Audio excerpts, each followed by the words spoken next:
There we go. The Commanders' offense is now redone, retooled, and readjusted to take snaps under center behind David Blough, a supposedly healthy Jayden Daniels, some new weapons, if you will, some brought back offensive linemen. So I am here for it. I got two of the best analysis in Commanders country, so I figured it was time we get into the offense for this. It's BIB, it's Draft HQs, whatever you want to call it, but it's a deep dive into this offense. I say let's run it.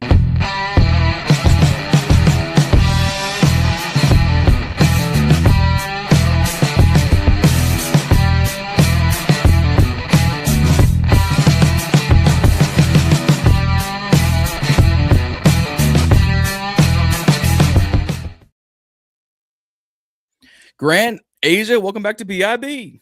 Hey. What's going on? Appreciate you. No, Thanks always for happy having to have us. you all on. Always. Come on now.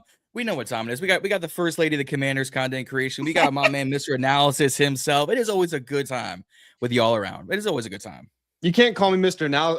She has analysis in her name. Yeah, that is true. See, it's a whole thing. I had a whole thing drummed up, and then we were talking backstage, and it was all ruined for me. I ruined But it. no, I watch Grant's breakdowns. You're definitely Mr. Analysis. I'm going to, once I learn how to actually, I'm good with concepts. When I get that film study down, It's over for all of us. Yeah, it's going to be over. I'm gonna have to All of us. gatekeep something. I don't know. I gotta hold on to something for myself. Once I figure that out, I can watch it, but the way you break it down with the arrows, and I'm like, God, I be locked in. I'm not gonna lie. Facts. Yes. Hey. Well, you know what's funny? I mean, I mentioned it in my video today where I was breaking some film down for those who haven't seen it, but I had to reach out to somebody because I said, dude, what am I looking at? I don't know what's happening on this. I can tell you the little things that are happening, but together, what even is this? And he broke it down for me, and I was like, oh, okay, cool, that makes sense. So it's good to learn on the fly, but some of it just goes over my head when it gets to a certain level. Yeah. It's why coaches supposed to get paid the big bucks, and then us we go from there. We're like, all right, let's make sure we know what we're actually talking about. We get paid super chats. Yeah, we do get paid super chats. Hey, whether you're watching BIB full Commander Ages analysis, if you're watching any of our channels, super chats are open, have been open since all of us have hit 1,000 subscribers. So if you're financially wealthy and giving, financially conscious, financially empathetic enough to give us some of your cold hard cash outside of the fact that it's 95 degrees here on the East Coast, so none of us can afford AC right now, we appreciate a couple dollars because it is hot on this East Coast. I got ambitious today. I was like, I'm gonna do things. I was like, I'm gonna lay some mulch. And I was outside in the heat, and That's I was brave. like, this is a bad idea. I think I'll come back out here when the sun goes down a little bit. I just was like, no, it is hot. It is hot. The sun turned into prime Pastor Tanny said, I'm putting an end to this right now. Yeah, yes. I was like, I think I'll do this tomorrow or later on in the evening. Next week. It is supposed to be hotter and hotter. Yeah, how about October? Let's just put a pause on that. It's gonna be there. The lawn's not going anywhere. The lawn's gonna be there in the fall. It will. Yeah. I'm totally with you. I underestimated how that sun was beaming today. It's the worst. It's the worst. The moment that the streetlights turn on at 8:30 o'clock, then you do your mulch. Yeah, sure I'm doing everything. I'm gonna take my evening walk. I'm gonna go out and do some yard. I'm doing everything.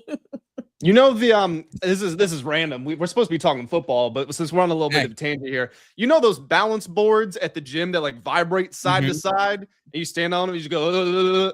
My girl, she is the master of buying random things on Amazon she has never spoken about before. We have a balance board, and it showed up 2 days ago. And I'm not gonna lie, you brought up evening walks, and it made me think. I've been finishing dinner, and I've just been standing on the balance board for 10 minutes, going while I'm watching TV. And I get off, and I feel like I've already digested everything after 10 minutes. Oh man, no, I've seen those online. Outrageous. I've seen those. I've seen those. When you've never used it, you don't know how to feel about it. You're like, what do I do? Yeah, But what I do? That's something. It's strained. You get off, and it's like your legs don't work because they've just been. It's like your teeth chattering, but your body's doing it. So when you step off, it's like, okay, I can't walk normally now. Nothing's working. Not at all. Yeah. You start hitting the stanky leg on accident. Like, what am I doing already? It's like my knee. Ooh. You turn into D-Rush. You're like, my knee. All right, chill. That's right. I invoked Derrick Rose. That's my bad. That's my bad, guys. Let's not hear about the meal. About what's the aftermath. Okay. Listen, I didn't tell you about what happened after that. I just said I felt better. Hey, it'd be like that sometimes. He said that's enough banter for this is going left quick. My This bad. is the usual shenanigans you see on the Burgundy Breakdown. Now, this is the time for me to announce I'm launching a health and wellness channel. Make sure you subscribe us. We'll stick to football. Yeah. I mean, I think people will tune in. You'll be all right. You'll be all right. Just people will tune in eventually. grab a couple videos in there, and then we get to the races. But back on topic for once in like 6 minutes, which is okay with me. I'm always good for some good banter. This offense, we'll start with before I bring up any graphics. Overhauled weapons, overhauled the coaching staff, new wide receiver coaches, new quarterbacks coach, assistants, offensive analysts to EOC on the inside. We've all kind of talked about it during the offseason, but I feel something about me feels better before this season than I have before we got a Cliff. Like, I don't know why I feel a little bit easier, like settling in of like, we got David Blough will be okay versus Cliff and Jayden. Arizona or Texas Tech? I don't know how to feel about this. Yeah. What do y'all think? Do you want me to go first? Grant, they always let the ladies. Yeah, definitely. I think I've been all over my platform, kind of kicking Cliff's back in here. So I think people know how I feel about It's Cliff. an understatement. Asian's back there like, you say Cliff King? So getting ready to beat someone's ass. Yeah, I just am so happy to be moving on from the Cliff Kingsbury era. I just going through 2024, I think I was about mid-year. You remember where it got kind of stale and we were going through like a little 3-game losing streak. And I think most of the fan base was like, Cliff needs to open that playbook up. It was, so I think that's when for me, it was just like, I noticed Jayden was doing a lot, right? And I think it was the mic'd up for that Atlanta game where you saw how actually physically and mentally exhausted he was and how, dang, why am I drawing a blank? Marcus had to really get in his ear and talk him through that last play. And I just was like, wow, like everything looks so hard. Like nothing looks easy, and then, so coming to 2025, and because I do watch Caleb and I do watch Drake May, and it's just like, I watched Drake May go from 2024 and Caleb and how hard things look for them, their rookie season. And then they came in last year with the new coordinator bump and just things. They had the weapons, they had the answers, they had all of those things. And then we ran that back. And I just was like, it still looks really, really hard. But now compound that with the wide receiver 1 being injured and the wide receiver 2 in Noah Brown being injured. And then it's just real gadgety. And it just was like, what is this? It did not look like a pro style offense, right? And I was actually in the building as a season ticket holder. I got to see it live. And when you are in there live, there's something about watching on TV versus watching the game live. You can see that it looks very kind of like Cliff just like trying things to see what works, right? Like it did not look like it was like any type of sequencing. It did not look like things were married.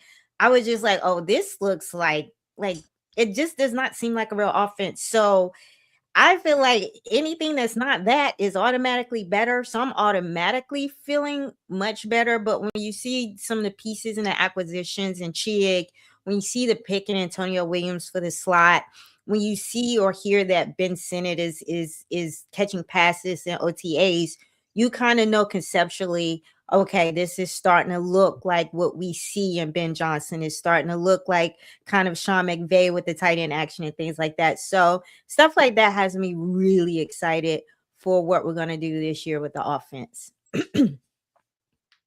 Yeah. To build off of that, so having a first-year rookie quarterback, because Jayden's best year obviously is 24 for various reasons, but having a first-year rookie quarterback, nothing is ever a guarantee. So any questions about Cliff Kingsbury, it was also, well, I mean, what's this quarterback going to be? Don't know till you see him in the NFL. We know we ended up learning Jayden was a stud. It didn't take very long. Week 3, I mean, 90% completion percentage, whatever it was. The throws to Terry, including the one that wasn't a touchdown, and then the game winner, like that dude was different at that point, from that point on. So we knew Jayden was firmly that guy.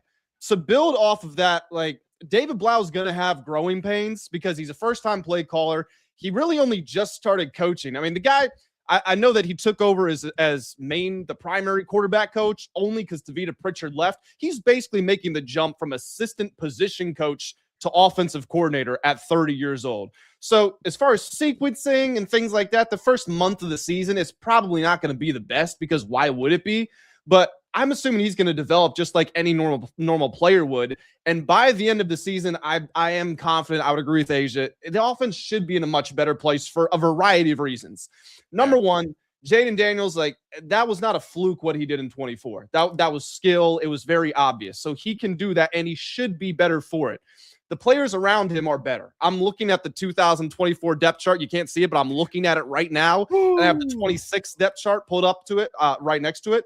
I can go through it super quickly. So wide receiver, like Terry versus Terry. All right, that's the same. Antonio Williams versus Olamide Zaccheaus. All due respect to OZ, I would rather have Antonio Williams. Wide receiver 3 between Jahan Dotson, who was there in week 1, versus Luke, or let's just say Brandon Ayuk. I know that's going to trigger some people. Like, I like where we're at with that. Zach Ertz is a legend. He's had a much better career than Chig Okonkwo, but I would feel better about Chig this year than I did about Zach Ertz in 24. The running back room has been upgraded. The offensive line has been upgraded. And like I said, I think Jayden will be better individually than he was. At least he should be than he was in 24. So as long as David Blough is literally not an idiot, the offense should be better. And I don't think he is. Everything he has said has shown me that he intends to build this offense the correct way. Granted, he still has to go out there and actually do it, but he has taken every single step that he could at this point in the offseason to getting it right. Everybody's talked about how good he is at communicating. Everybody seems to love his offense. The people on hand have been impressed, like the media and that. So yeah, I'm confident, and I do think this offense is going to respond in a very big way. Yeah, I'm with you on that one. And I think you're right. The expectation that the offense within the first month is going to be some growing pains, 100%. We had the growing pains with Cliff in that first month. Terry not getting the ball in halves of games. That Tampa Bay game looked good, not great. Those following weeks, better, but not best. If I'm going to quote Ben Johnson, since we're keeping him on track. But again, to your point, the depth chart feels better. I think also the fact, and I'm coming to AP's defense here. This is his technical second full season as general manager. He has a better case of what he wants to do for this team. Mm-hmm. That first year, he's moving his family. He wasn't looking at like he came out straight up saying he wasn't looking at quarterbacks in the draft until he got to Washington. We got him in what? February? February. Yep. February. Well, San Fran was, if I'm not mistaken, middle of the pack, if not a little bit better, when he got hired. If not, they're coming off a playoff run. If memory serves me correct. If not, it usually doesn't, but if it might. He's trying to move his family and his kids. He's trying to figure out a housing situation, trying to figure out a schooling situation, trying to figure out how to get to work, trying to figure out what does this team need versus San Fran. They need a quarterback, they need a receiver, they need a tight end, they need a guard, they need an edge rush. We needed a little bit of everything coming off Ron Rivera. Love Ron, the man. And the coach, we know what Ron Rivera, the coach, was. We love Ron, the man. I said this before. So we're into technical year 2 of AP's general managership. And it feels very much like he's finally got this thing figured out. You bring in Chig Okonkwo, you bring in Rachaad White, you bring in Van and Dyami back to DC. You bring in and you bring back Alec Grady, you bring back Chris Paul, you draft Matt Golden, my guy, you draft Antonio Williams, you bring in like 16 new defensive starters. especially on the defensive line. You bring in Leo Chanel, you bring in Amik Robertson, you bring in Akila Witherspoon. That's a little bit head scratcher now in camp. You bring in another safety. You bring in Drew Stevens, the UDFA, to come kick against Jake Moody. It feels more complete as a team. So for me, that also makes it feel like we feel more complete as new DC and OC as they're young, starting their actual coordinator journeys. David Blough and Durante Jones aside, I feel a lot better about this team overall than even compared to year one, or in especially last year. Like last year, they said, they pulled the Jey Uso. Yeah, we're gonna run it back. Run it back. And they met Brock Lesnar, got F5 to a 5-12 season. So here we are with injuries, like injuries included with all that. But it's like, all right, we're gonna run it back. My back, my knee, my ankle, everything hurts. Yeah. Everything hurts. So I think they when I think about us running it back, I think they kind of, it was more so the coordinators. I think they did not evaluate where they were effectively with the coordinators. And how could you, right? Because that's based on the first year, not people having tape on you. So you run that back, and then everyone has tape, and then your coordinators kind of get exposed that kind of second year.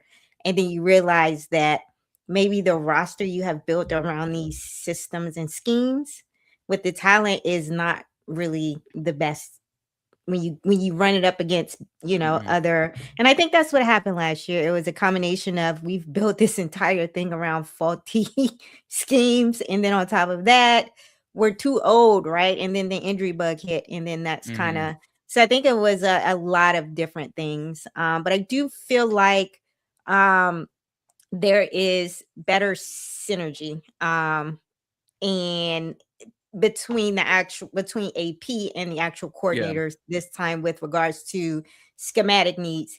For whatever reason, I feel like we all knew Joe Witt wasn't it, but I feel like maybe he gave Cliff a little bit more benefit of the doubt because Cliff had that pedigree, and so he was trusting Cliff. And I think it kind of fell out a little bit in the second year.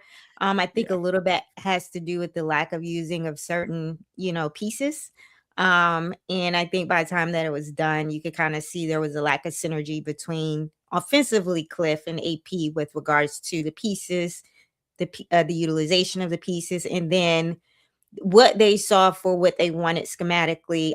There's no way you come out of that San Francisco system and you see what Kyle Shanahan is doing, and the Cliff is passing the eye test. I know he's watching this like, what is this? Because that's like what they're doing over there with Kyle Shanahan is just some elite level, like, schematically, and just like the IQ and everything. So I think that second year was kind of where the learning curve came for Cliff. For AP. I wasn't really sold on him as a general manager. I knew he was a great scouter with some of the late round draft picks and how he hit on those with the 49ers and kind of his scouting, but it wasn't necessarily translating for me as a GM. I felt like we had too many projects, but I think this is the first year where I felt like he really got in his GM bag. I don't know if y'all agree or disagree, but I feel like he did some actual GMing and kind of paired that with the scouting, whereas I felt like he was still moving like a scout kind of early on. Now, I agree with that for sure, but I want to involve DQ in this as well, because I think both Dan Quinn and Adam Peters, this offseason could have been a time where they tucked their tails, both of them. And I think both of them did the exact opposite. And this shouldn't come as a surprise because they always talk about how connected at the hip they were, but I feel like they both moved in the same direction this offseason. And it wasn't just a couple of steps, it was leaps. I mean, Dan Quinn, he said in a press conference recently that he's an aggressive guy, like he's a risk taker. That might be true in a vacuum compared to the everyday Joe Schmo, but by NFL terms, he's about as conservative as they come. Fourth down play calling stuff aside, like he is a traditional coach. He was still trying to do that cover 3 with cover 2 rotation stuff that worked with the Legion of Boom 13 years ago. He brought his friends with him. He was not trying to take risks. He preferred to have the ghost of Bobby Wagner and the ghost of Austin Eckler and the ghost of Zach Ertz than take a risk on a 24-year-old. It's like he's traditional, he's conservative.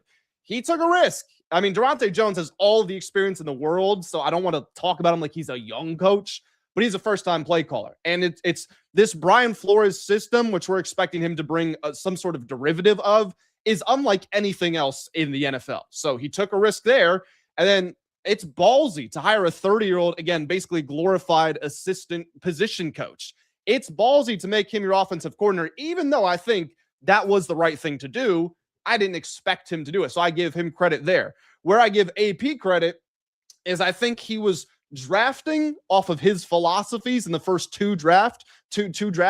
But as far as the players that he was signing on the roster and like whether or not he was turning up the heat on different coaches, I think it was very much, Dan, you control all of that. I'm just going to draft the players. But, again, you're a traditional coach, so I'll make sure you have these old veterans. I'll make sure that you have locker room culture guys, even if they run a 6.5 in the 40-yard dash. Eventually that got exposed, and AP said, look, we can't keep going like this. We just can't. So I'm going to spend more money than anybody in free agency. We're going to get younger. We're going to get faster. We're going to build in my identity. You make sure you have the right coaches in place to work with them. Dan Quinn goes out, upholds his end of the bargain. And then I think this team, again, it's moved forward, and it's moved forward collectively. Yeah, I agree. I'm with you on that one. All right, Maul, listen here. I don't fully agree with this. AP should be on the high seat besides Trey Amos. He spelled Terry Amos, Mikey, and JD5. Who else has drafted that we felt good about? This draft has to pop, or players of previous ones must pop. I wouldn't say hot seat. I'm burning. Can I go first here? Oh, that's be good. Go ahead. I don't agree with this at all, Maul. And that's not me saying you're wrong, because we all have our opinions. Let me make that clear. But my opinion does not align with this at all. I think Adam Peters is the best thing that has happened in this organization, aside from drafting Jayden Daniels, who was an Adam Peters draft pick, and I don't know how long. If we just talk about the basic way to run an organization, there are not leaks coming out of this building. This culture is excellent. Players want to come play here. Credit to Josh Harris for this as well, but a good GM relays this information, puts the pressure on. They've upgraded facilities and locker rooms and things of that nature. The stench has been removed. AP has the respect of everyone else out there. He might have gone a little too cutthroat with Terry, but honestly, I'd rather him be too cutthroat than not cutthroat enough. Like, prove to me that you have that medal that you can hold up. Has he done some things that didn't work out? Yes, the trading for Deebo Samuel, trading for Marshawn Lattimore didn't work out. But I'll tell you what, if we went through 2024 at the trade deadline and didn't trade for a corner, everybody would have said you need to fire Adam Peters, because this team had a chance to win a Super Bowl, but he didn't try to upgrade the corner. So he took a chance. It didn't work out. You watching this video, you right here, you over there in the corner, you've all tried things that haven't worked out. Doesn't mean that it wasn't the right idea, just didn't come off for whatever reason. So Adam Peters, as far as cleaning up the cap, building out the depth of this roster, this team, I always reference this, which sounds so silly, but this team went 0-3 in the preseason last season, and they lost by an aggregate score of 109-38. They lost by 71 points in the preseason. And that might sound like nothing because it's the preseason, but it's indicative of how deep your roster is, how much talent there actually is. I would bet of my reputation, whatever that accounts for, probably like $5.25. But I would bet my reputation they have a winning record in the preseason this time around. And it wouldn't surprise me if they go undefeated, because the roster is so much better than it was just a couple of seasons ago. So are we still looking for some of these draft picks to get a little bit better? Yes, of course. I would love it if Johnny Newton was actually the next Aaron Donald, like people might have talked about him being. But the defense was garbage.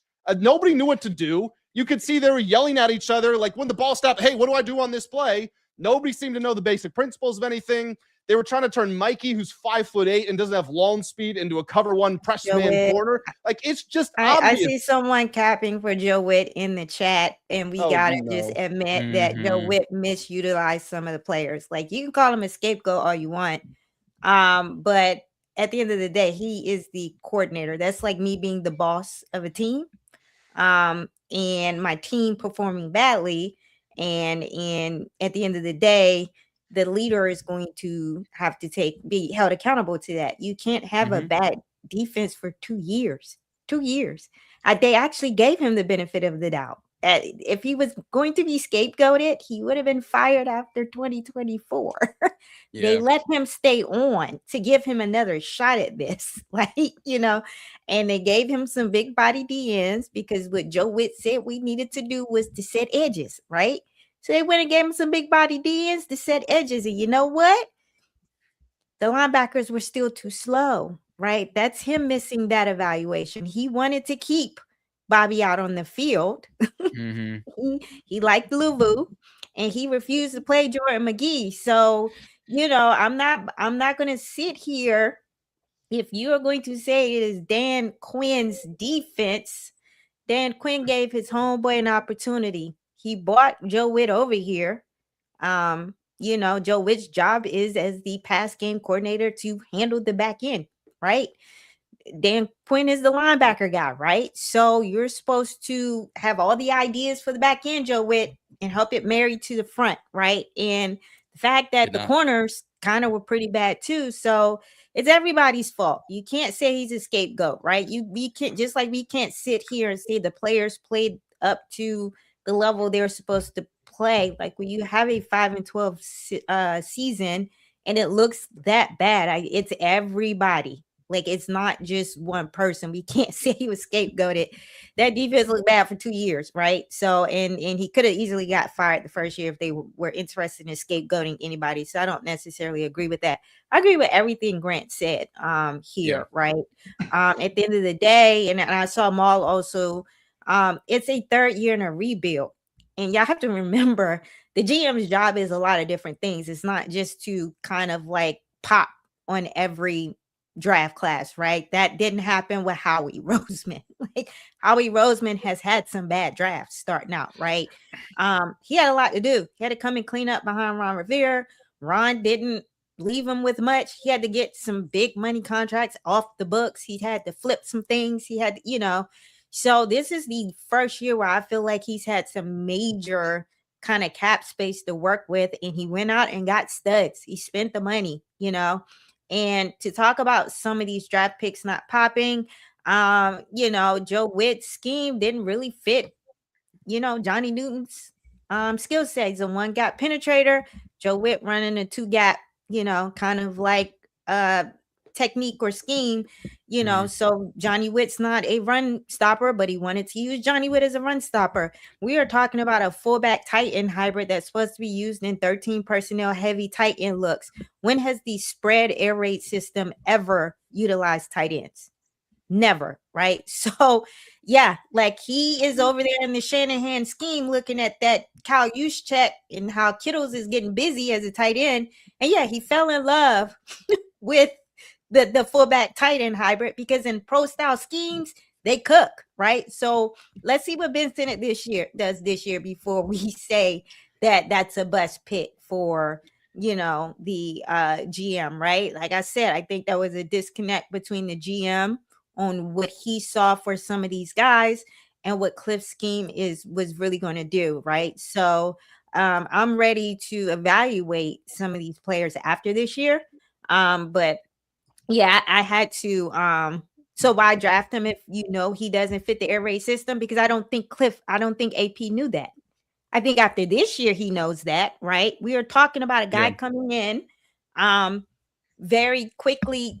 And to John's point, I am over here in the San Francisco system. In the last few years, I've been scouting specifically for the system, right? So what I'm familiar with is what fits a pro style scheme. Now I'm got this new job and I'm coming over here and I'm in real time having to draft based on what I've been scouting and what I know of players for the last 2 years in a different system, while also trying to find fits for systems that I don't know what it looks like, right? And Asia, who did AP tell Ben Sinnott he reminded him of when he called him?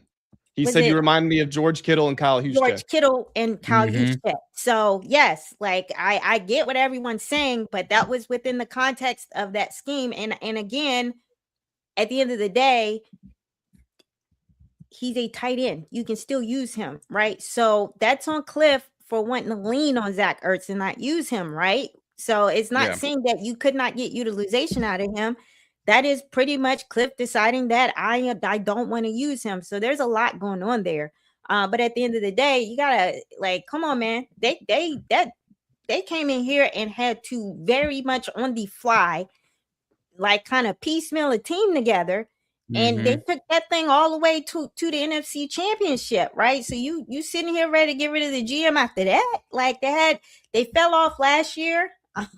And step back, 1 year step back. Like you gotta give them the third year to get it back on track before you're ready to throw everybody away and put them on the hot seat and fire people. That's just not reasonable. So I have to agree with Grant on what he said around.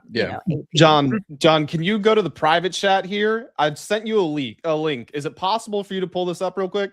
Oh, for sure. Come on now. Thank you. If there's anything, I got video clips for days. Let me see this thing. So this is for the people saying that Joe Witt Jr. was scapegoated, anything like that. Look, the two things can be true. The team has been upgraded since. He didn't have a good roster to work with. He also did not do a great job. And this play, more than any other, proves that to me. Before you press play, just so everyone in the chat is on the same page here. Cover zero is the most aggressive play that you have. Zero stands for zero safety help. It's man on man. We are blitzing everybody. This play is a cover zero, and they rush 3 people. It's supposed to be 6, 7, or 8 blitzers. They have a 3-man cover zero. So play this out and watch Lattimore, watch Reeves, and they're all pointing at each other like, "What are we doing? What the hell's going on? What are we doing on this play?" Just look at what happens here. Louisville right now has got his arms up. He's like, "What's going on?" Everybody's running around. Reeves is gonna crash. Reeves right there. He's like, "What's going on?" He's looking like, guys, someone tell me the play. Look at this. They rush 3 and they have nobody deep. This is in like week 8 or week 9. They're going against the team that nobody knew they were going to win the Super Bowl, but they did end up winning the Super Bowl. This team was just so unprepared. And I make sure to say this because I don't think Joe Witt is a stupid guy. You have to be a freaking genius to be at the level that Joe Witt Jr. is at. That doesn't mean that he had the attention of the players. That doesn't mean that he knew their communication style. Wherever it went wrong, it went wrong. So again, the roster's a lot better now, but Joe Witt Jr. did not cover himself in glory in any way. No. Well, then even run this through, see if I can do it frame by frame on Twitter. Torrey Horton, I wanted selfishly. I did too. Yeah, we agreed on that. We're so agree. 2 yards of separation on Mike Samerson, who was supposed to be, as Nick Saban himself, the god of college football, if you want to call him that, the best pound for pound player in that 24 draft. Shout out to Kay. She sent a $5 super sticker and super chat to all of our channels. We love you, Kay. We appreciate you. We always do. That's insane, by the way. Thank you so much, Kay. Thank you, Kay. Truly. But look at Wagner, all by himself on an island, wishing he had some dinner right now. You see, I don't even know who this is, standing up straight as Ashton Genty in college. You have Von Miller here, arms. He has a free shot to Sam Darnold and doesn't take it. You have, I forget who this is down here, separation of about 5 yards. All right, this receiver's done. Tyler Owens has, I'm going to assume this is JSN just based on coverage. No, JSN's at the bottom. They have a bracket on JSN. There we go. He's on Charbonnet. There he is. Yeah. Oh, my God. The glass of wine himself. But look at this. 1, 2, 3 yard of separation on Mikey. Here comes Jackson out of his break. And this is number 2 right here. I forget who this is. This might be Jake Bobo or Cody White, or Ricky White, one of the two. And then Darnold's on the ground, ball's in the air, separation, gonna get away from these defenders, separation, would come back if Tyler Owens could play coverage, and touchdown. I mean, bro, this is the most aggressive defense you have, and they rushed 3. How does that make any sense in the world? Well, remember, I think the Seahawks, this is the one where they came out and said they knew everything that Joe Witt was running. Yeah. This was the game where they came out and was like, this was the easiest coverage they ever went up against, and they knew everything that is on the coordinator not making adjustments. That they are doing their job, watching the film on Joe Witt, and Joe Witt's just coming out running the same thing. So that, like, I get what you're saying. People, I hear this a lot. People feels like this defense belonged to DQ. DQ is the defensive minded head coach. He's not taking flack for it as defensive minded head coach. The game-to-game preparation, the teaching it to the guys, it's not on the head coach, right? And the making and the play calling or the making the adjustments. But then, that is on the coordinator, right? So the coordinator just has to kind of hold some water here. Like, if you want to say, I will accept anyone saying that DQ got to hold some of this on the defense. I agree with that. If you want to say that DQ needs to take some blame as a defensive minded head coach, I will agree with you all day.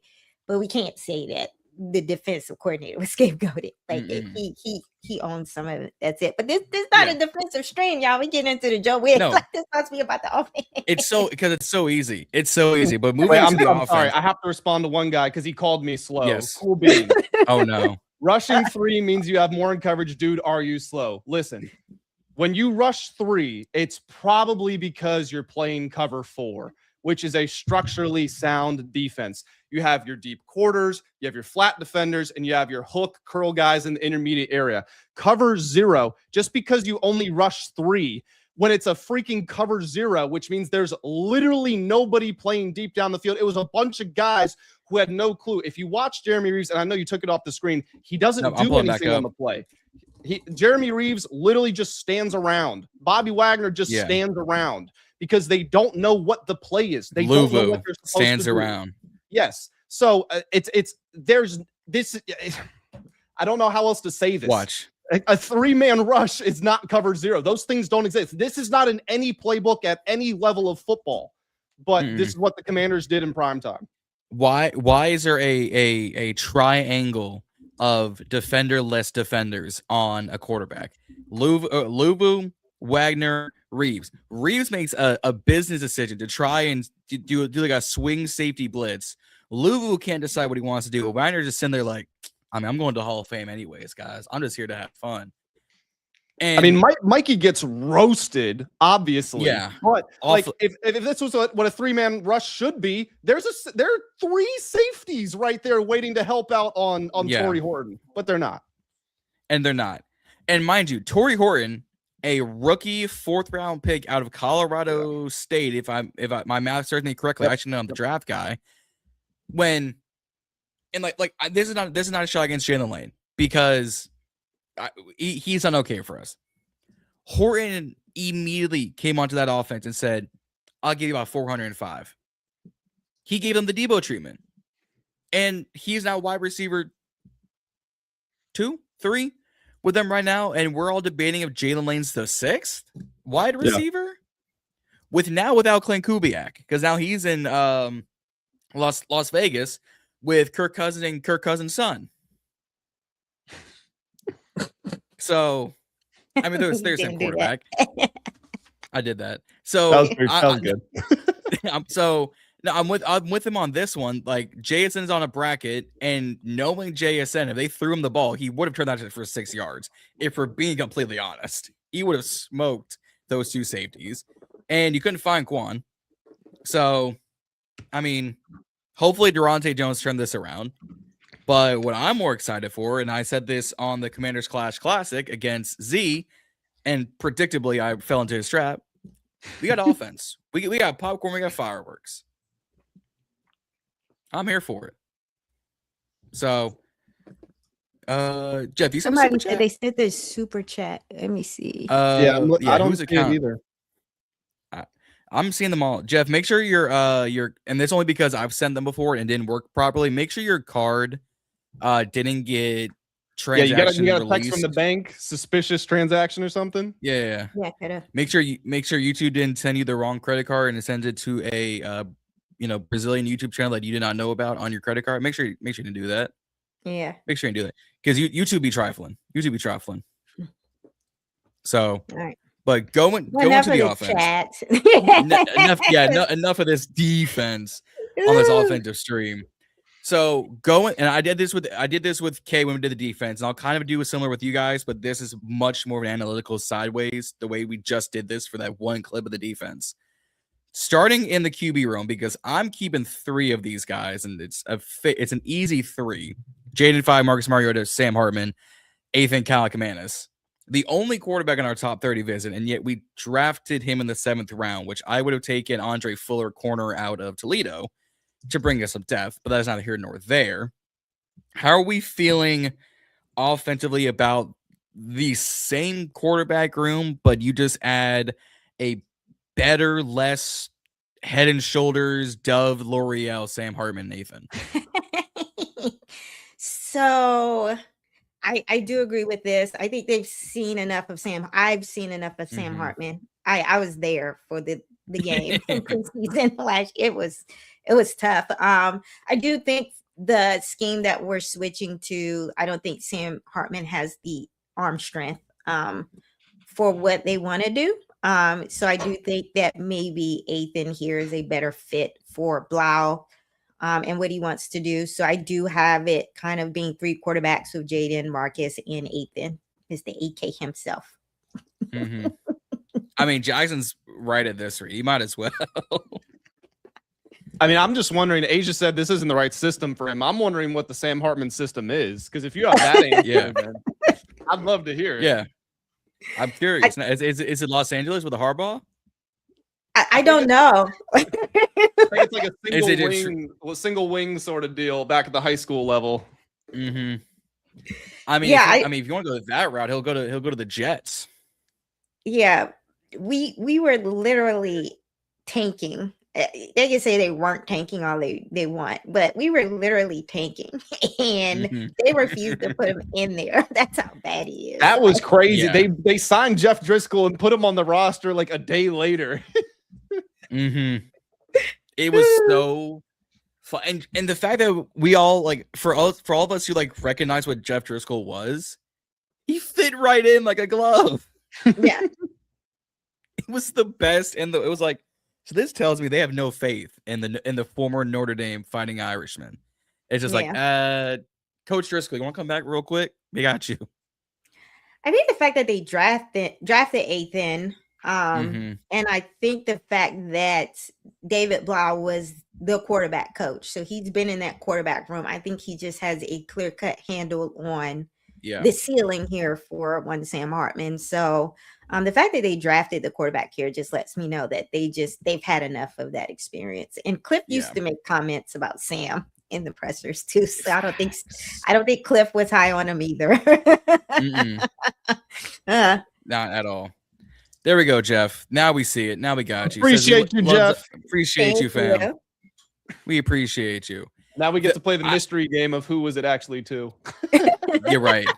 And we'll figure that out later. We'll see that one of our. Don't tell us. We'll see it at the end of the month. No, don't tell us. Yeah, which is tomorrow. When they get paid out and I don't get paid out by YouTube, we'll figure this out later. But I said this with shout out to Dalton Wasserman when I had him on for the much early 2-hour mock draft. He and I talked for another 40 minutes backstage, and he was like, the only 2 picks I did not have any sort of hope and logic behind was the Patriots drafting the Texas Tech quarterback Motram and us taking Kaliakmanis. And I had the same idea because we needed more than a quarterback depth. Now, Sam Hartman was never going to be a future piece. I'm sorry. He'll be a future piece, and like someone said in an Old Spice commercial, he can go do that with Terry Crews, and the fans will love it. But when we're playing football, we're playing pigskin. Sam Hartman got a future in this. I'm sorry. Kay said the UFL. Someone said the Defenders. That's much too high praise for him. He can go back to Notre Dame. Now, if you look at the Rutgers tape for Ethan, it's not actually the worst tape I've ever seen for a college quarterback. I've seen much worse. I've seen a hell of a lot better.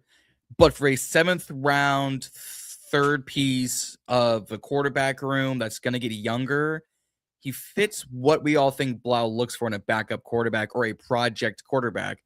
Because also, Marcus ain't going to be here forever. Marcus is getting much expensive. Like That's well, he's so getting that's expensive. the whole reason. And I've talked about this already, and you guys feel Yeah. free to let me know if you disagree. I think the whole reason they drafted Ethan is because they need to move on from Marcus. Like Jayden's about to be making, if this year goes how we think it will for Jayden, he'll be pushing to be the first quarterback to be making $70 million a season or something like that. Like Jayden's going to get the bag. And at that point, they're going to sit back and look and say, dude, look, if we're paying you this much money, we can't also pay top backup money to your backup.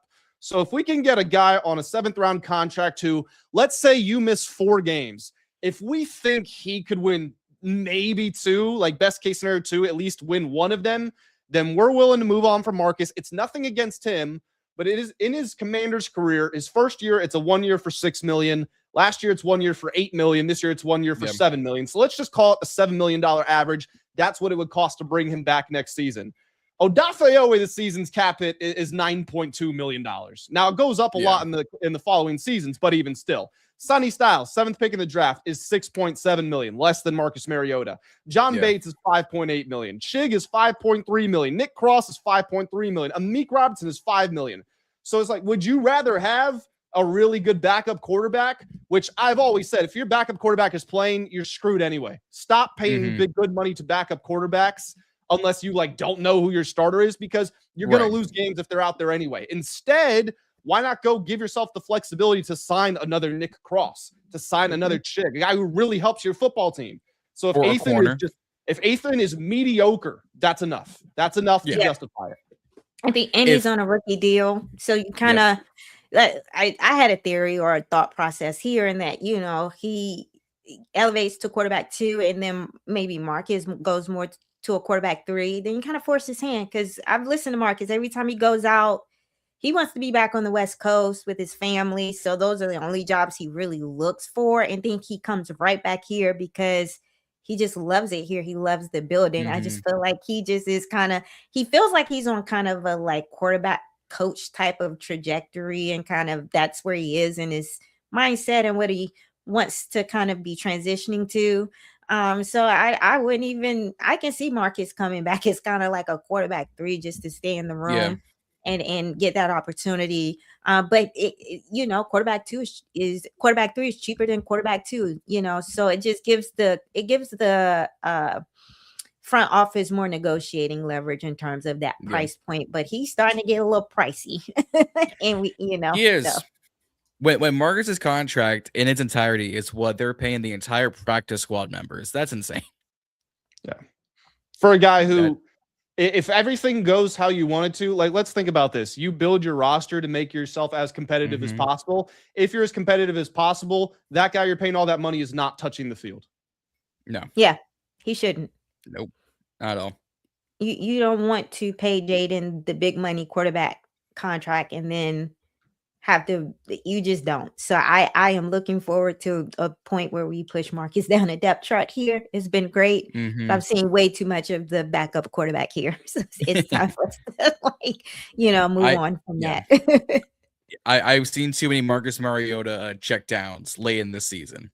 I love it. I mean, going to what Asia said about the Seahawks knew the play, the Dolphins said, we knew he was going to throw us one. It was there the whole game.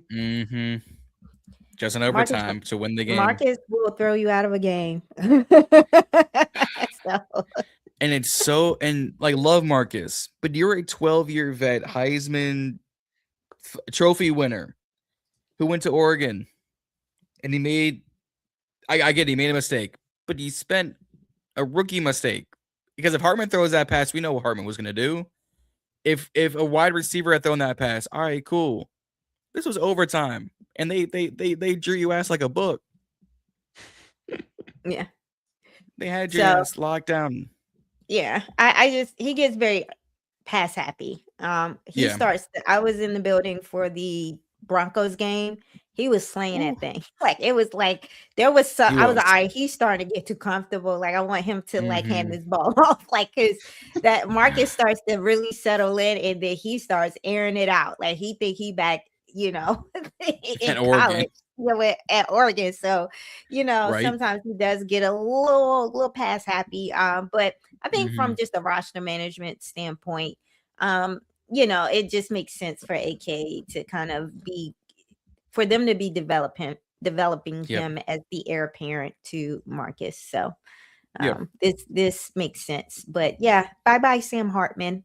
Somebody made the case that Bye-bye. we're about to see how much motion Jayden really has. Like, because Sam Hartman is Hey. still on the team. Like, Hartman is about to be part of this command of force on the sidelines for years to come. yeah, He's gonna be up there with Tana and Smoot and all that. You're right. yeah.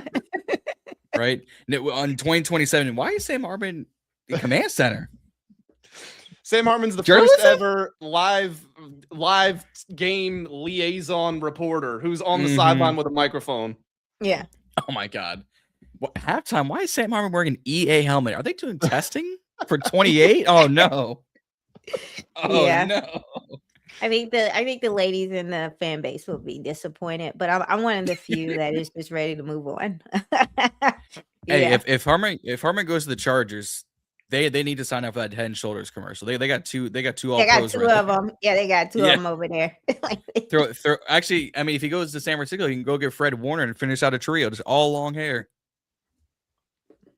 Let's give Cool Pink. All right, Cool Beans. You're right. Right, you're cool. right about everything. And whatever you plan on putting in the chat, just give him his just let him have his kind of goodness gracious. You're like a toddler. You just need to constantly. You are right, buddy. You are so right, and we are so wrong. So hopefully that. Come on, fam.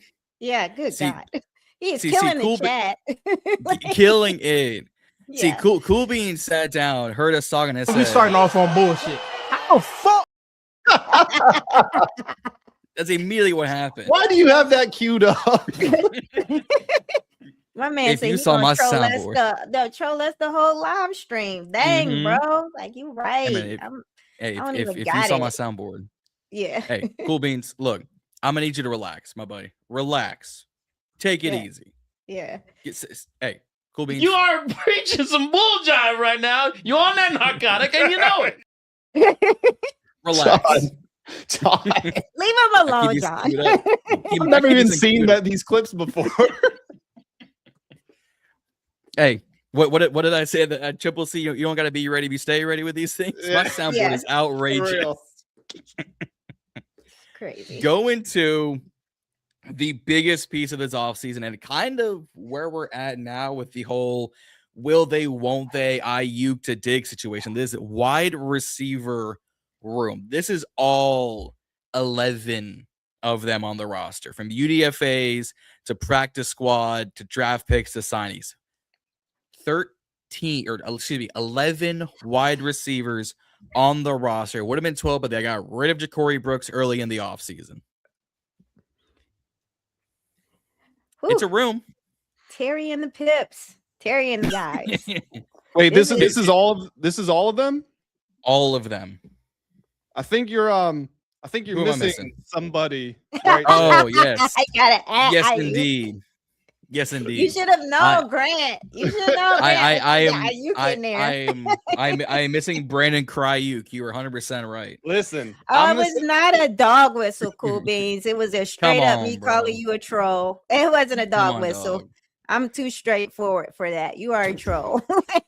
Let's get back to this though. Back to business. I'm gonna put this out there, and you guys can do with this what you will. This is a little theory. I wrote an article on Substack, and I actually forget what it was about at this point, but it was called the Full Command Conspiracy Theory. I like putting some theories together, right? Brandon Ayuk, I'll make this quick. He thought he was going to be released by June 1st. I think that much is clear. He's not. He starts posting blah blah blah. He's posting every single day. So my girl works for the government, and one of the things she taught me is when they're evaluating like foreign leaders and whatnot, just people of importance, they don't judge them by what they do. Like if what they do is horrible to us, like whatever, they judge them by what is the baseline for their behavior, and then do they deviate off of that. So if you have someone who is erratic and then all of a sudden they're very calm and consistent, like that's an issue. Something has changed. If you have someone who's very flatlined and then they become very eccentric, something's going on, right? So Brandon Ayuk had been escalating. His behavior was videos, Instagram posts, everything like that. Then it goes to YouTube. What's the last thing we heard from him? We learned on Saturday that he filed the paperwork, fired his agent. He makes a written statement, which goes on Instagram, but it's a written statement, no picture, no video, no voice, nothing. Just appeals to the NFLPA, and he's been radio silent ever since then. So I can say with a reasonable level of confidence, he is going about the things that he needs to do behind the scenes, getting the warrant taken care of, trying to get himself reinstated. I don't know if someone's in his ear or not. I don't know if he finally figured it out himself. Yeah. But I would almost guarantee that he is now on the road to getting reinstated. That was kind of my take on it. I think I got like the 49ers fans were killing me when I said this. I said, oh, he was going to go to training camp. Like, and they were like, how do you know he could have been? I was like, hey man, I'm just making an observation. My man was quiet, and then they canceled training camp and he's just freaking out online. I'm not saying the two things are related. I'm saying that he was going to pop in and they just happened to cancel it. And that was kind of his course of action. So I think that's what set him off. But I also think he didn't have a plan, because up until this point, I'm one of those people, I need access to information, right? So I knew he had an agent up until he said he didn't have an agent. And when he said he didn't have an agent, I was like, oh, you freestyling. So I think somebody has got a hold of him. And I think it's because you are now making this messy for the Commanders, which, we don't do mess over here, right? You got people online talking about tampering. You got, like, it was cool when you were just beefing and that was between y'all over there. You pulling us into it. So I do think somebody kind of got to him and was like, hey, you need to kind of calm down a little bit, right? Like, do you think she might have had that last name? Right there? I think Mama 5 got a hold of him and told him 1, 2, 3, hey, 4, man, 5. Yeah, put some action items to this. Calm down, like just handle your business. Because he's went from being kind of just trolling, being erratic, to kind of, all right, let me tell you what really happened. Let me start to make sense. Let me start, and to some people it might not make sense, but this went from being trolling to being irrational to it got serious with him talking about his grievance.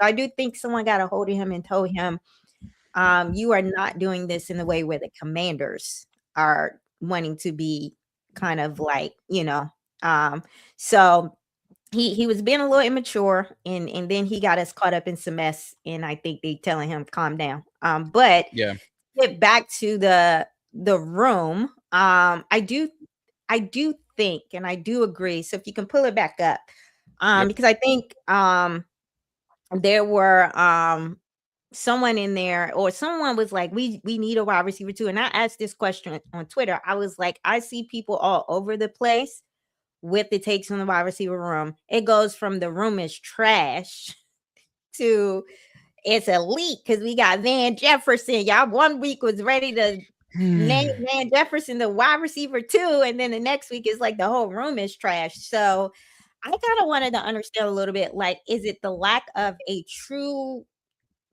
other boundary receiver on the other side of Terry that people are looking for, or is it you're just not comfortable with the depth in general?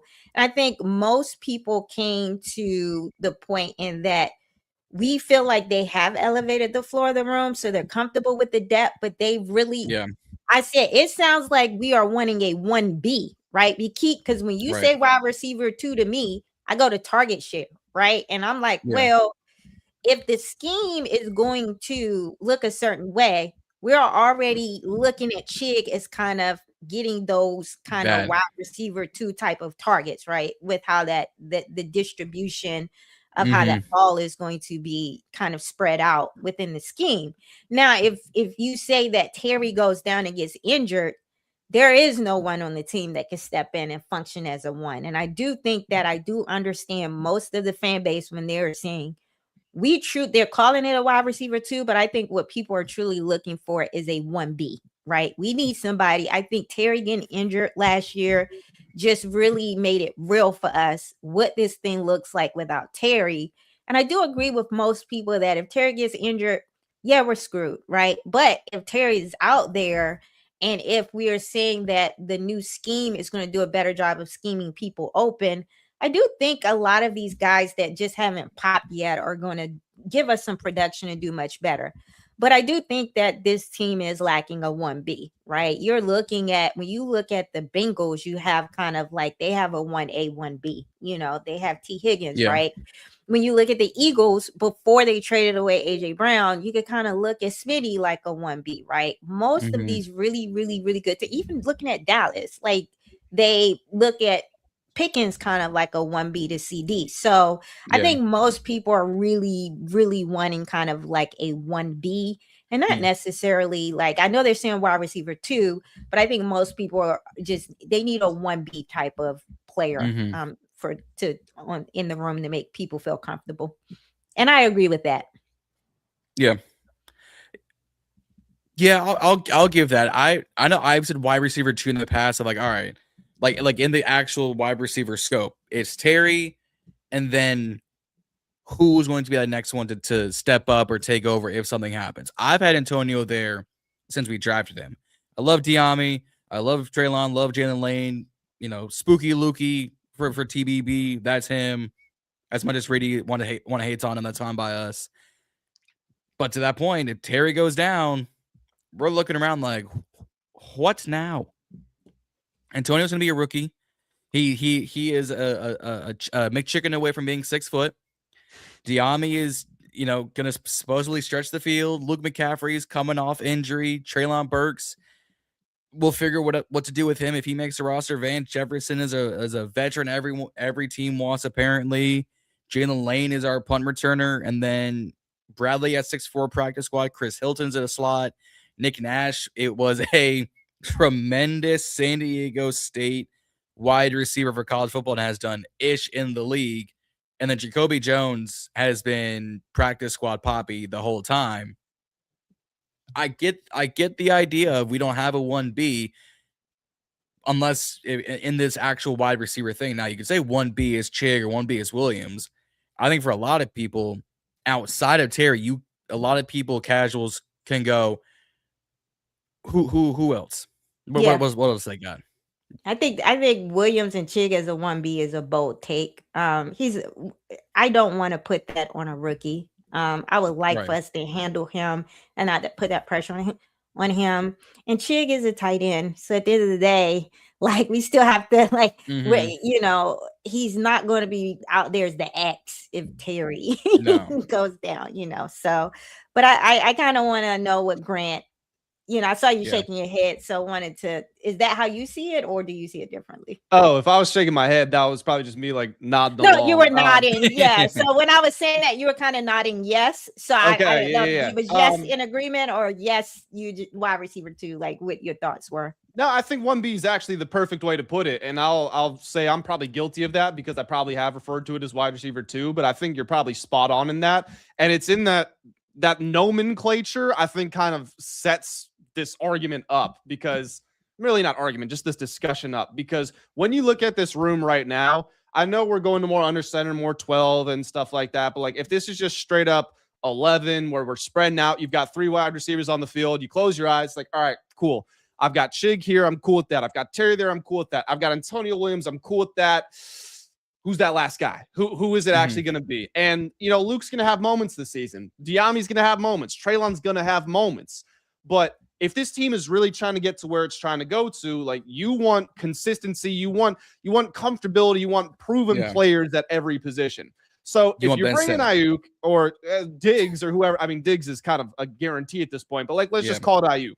Yes, it's still a bit of an unknown, but you've seen him be at that level. And at that point, like, you've got 6 eggs in your carton, and you could chuck it at a wall, and 5 of them could crack, but one of them, whether it is Treylon, whether it's Ayuk, whether it's Dyami, if any one of them emerges unbroken, like, okay, cool, you've got your 3 receivers, you're good with that.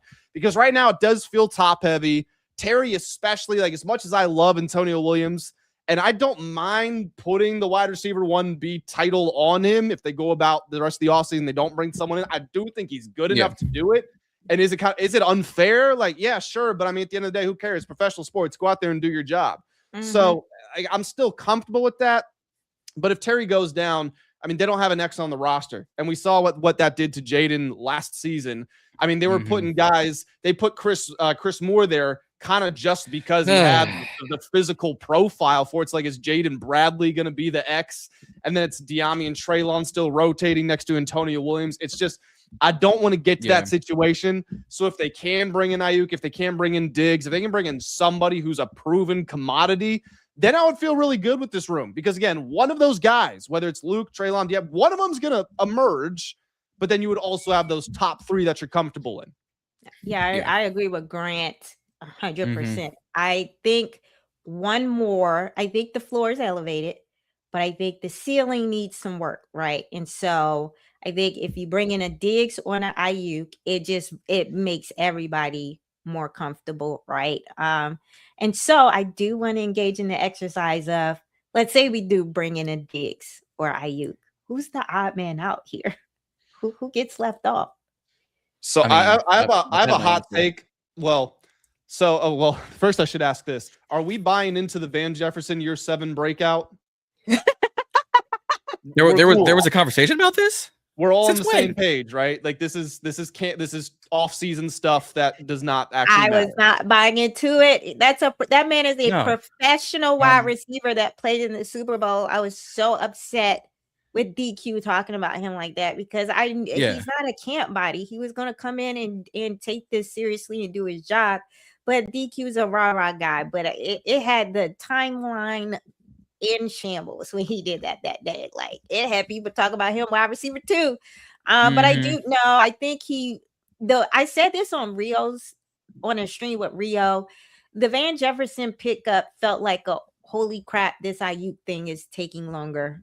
It's going to take longer than we think. We need an insurance policy. So he felt like let's just pick him up, right? He's a camp body through. He's a camp body, but he just happens to be an elite level camp body. He's a professional. So I have him as kind of the 7th guy, but I was curious on where other people saw it. That's where I'm at. I have him as the 7th guy. Sorry, John. I have him as the 7th guy with them keeping 6.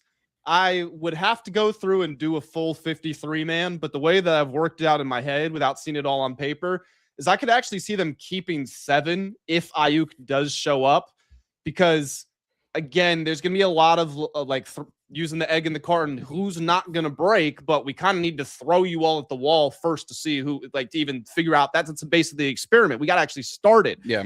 And then Ayuk, he's going to be getting back in shape. He's going to be getting back sharp. I'm sure he's in shape, but he's been away from the game for 2 years now. So there's a level of it's going to take time for him to get back to his best. And even when Terry was there, they had him on a pitch count to start the season. I think that there's a certain level of certainty that they have to keep 4 running backs.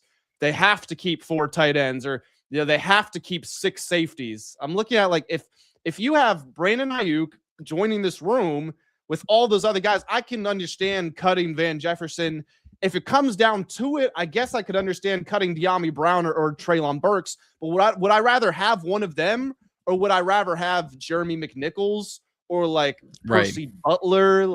Butler for teams, sure, but I could make an argument that I would rather have a 7th wide receiver. And they kept 7 wide receivers at the start of 24. Their week 1 depth chart had 7 wide receivers on it. Yeah, this feels like a 7 wide receivers is where they like to go. I entertain the idea of kind of you kind of maybe Treylon, because nobody really wants Treylon, so you'll be able to stash him on the practice squad. Yeah, I feel like you can't stash Van Jefferson on the practice squad. Someone go pick that man up. So I just think it depends on. I think I see a lot of people in the chat going Dyami Brown. I don't think they're gonna cut Dyami, y'all. Dyami very much feels like the former Sam Hartman of the wide receiver room. That is Jaden's guy. So it doesn't make sense to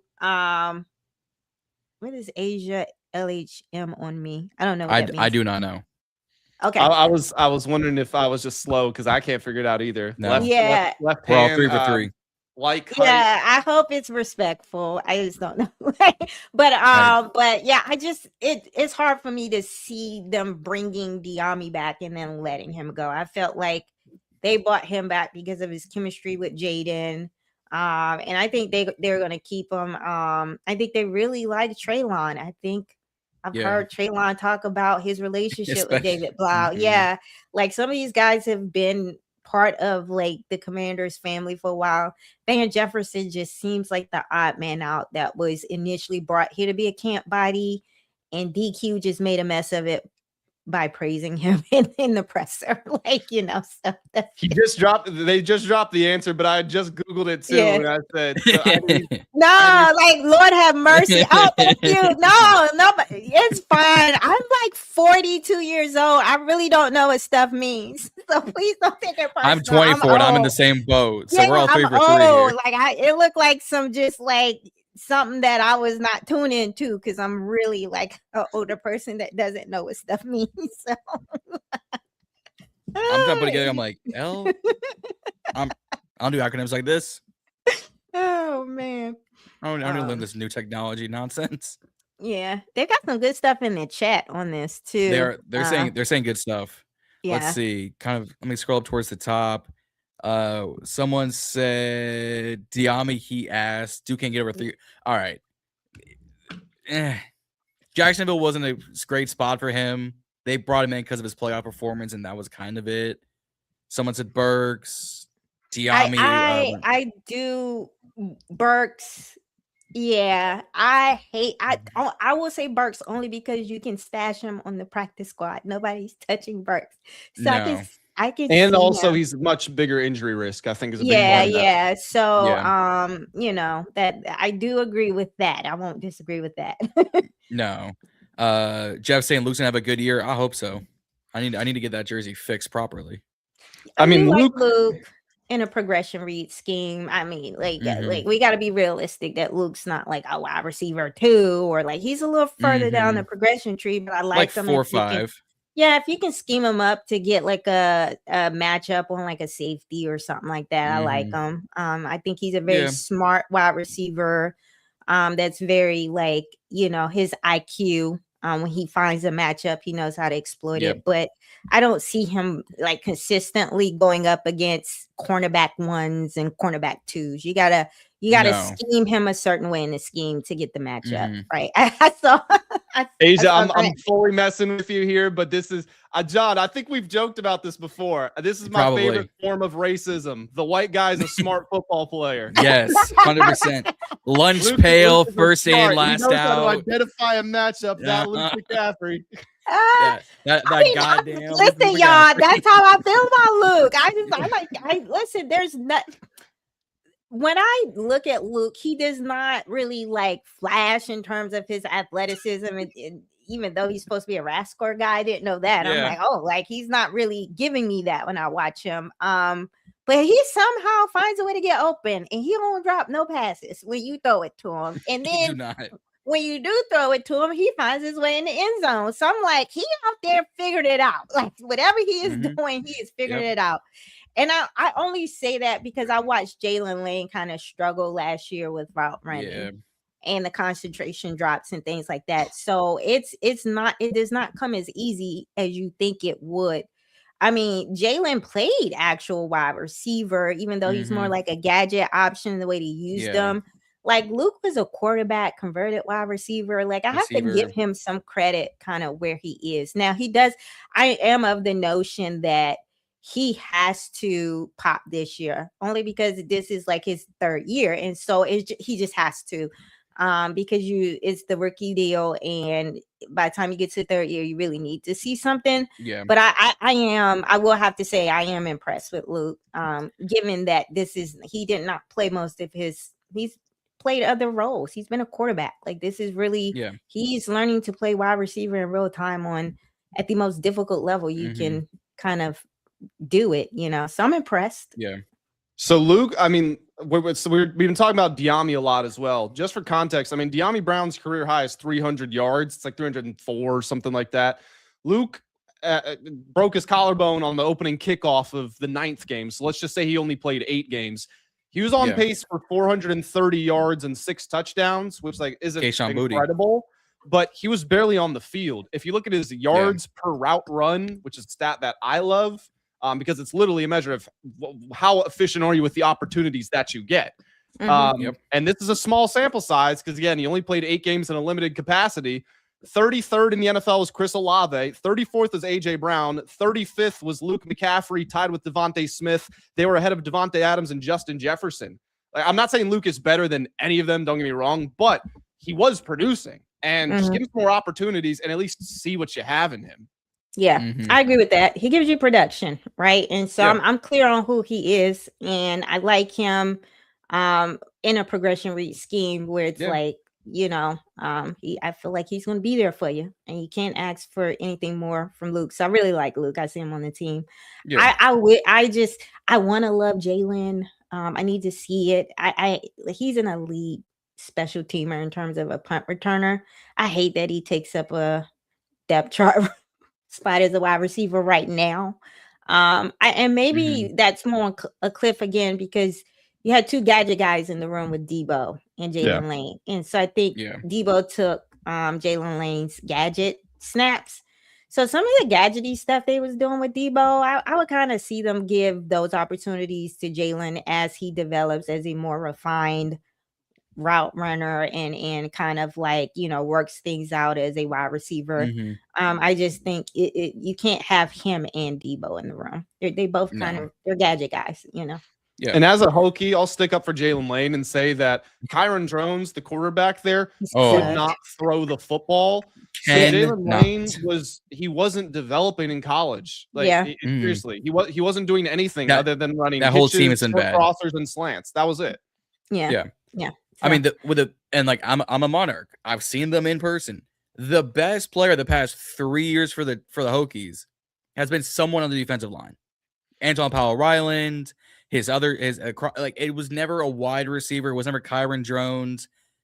I couldn't even be a running back on that roster. You'll agree with me though, John.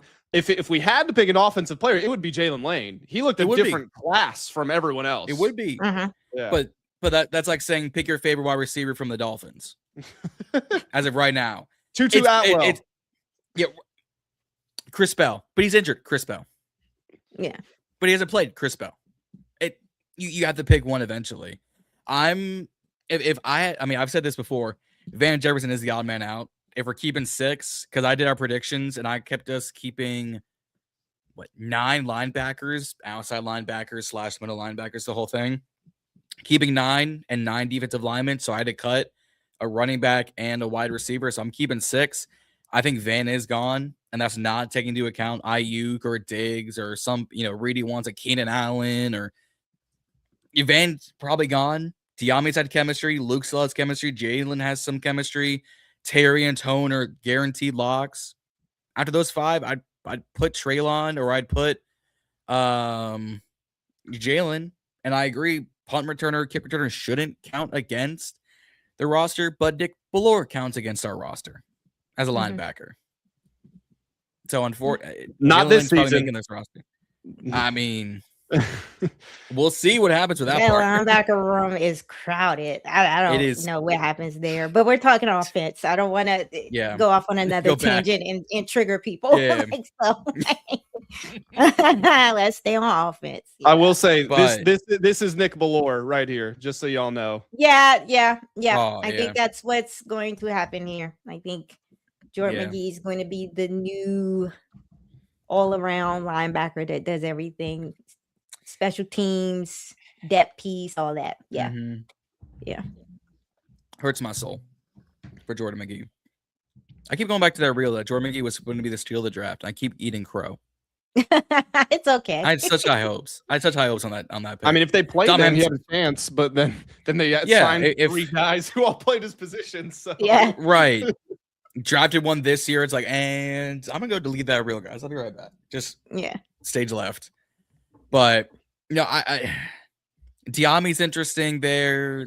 Someone saying Lane's only good for special teams, and I mean, people thought that's all David Hester was going to be. I think it's fair from what people have seen. I will not. Yeah. I will agree with that. Based on you can only go by what your eyes see. I just don't think he was used right. Like, you had him as a boundary receiver, and he wasn't, he hands wasn't there, the release bag isn't there.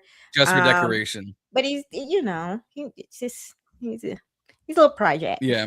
You could kind a of put project. Vontae Turpin him though. Like, just like find some gadget snaps for him. We can leverage his speed and kind of like get the ball in his hand in space and leverage his speed. You can do some things. So what Age is saying is Lane will go to the UFL, become the UFL MVP for 2 seasons, and then come back to the league to be a special teamer. So I got you now. I like this plan. When the UFL's cut in 3 years. I'm trying to be glass half full here, I guess. I'm trying to be positive on Lane and not bash him too much. I'm with you. I still would have taken a different receiver at the 5th round. I also wasn't scouting Hokies like that because I watched him play and I went, sorry, Grant. Neither of our teams were good the past 2 years. I think if he didn't just do punt returns and actually did kick returns too, you just feel like you're getting better value there. But the fact that he's only does punt returns and then he's not the strongest wide receiver in the room, it does feel like it's like I can get anybody to bring back punts at this point. But he was a rookie, so it's hard for me to just tell us to throw a rookie away after the first year. So give him another year. Give him another year. Loose. Yeah, you have to finish out these rookie contracts. Yeah. And I think some people. Yeah, you have to figure it out. Like I'll go back and forth with Reedy on TVB. It's like he's like, why is Luke a lock? Because he has guaranteed money in this thing. He was a 3rd round pick. You have guaranteed what 1.5 mil into Luke every year as a rookie contract. Jalen Lane's pushing, I think, 65, 70 as a 5th round pick, and you still spend draft capital on him. If I'm cutting anybody.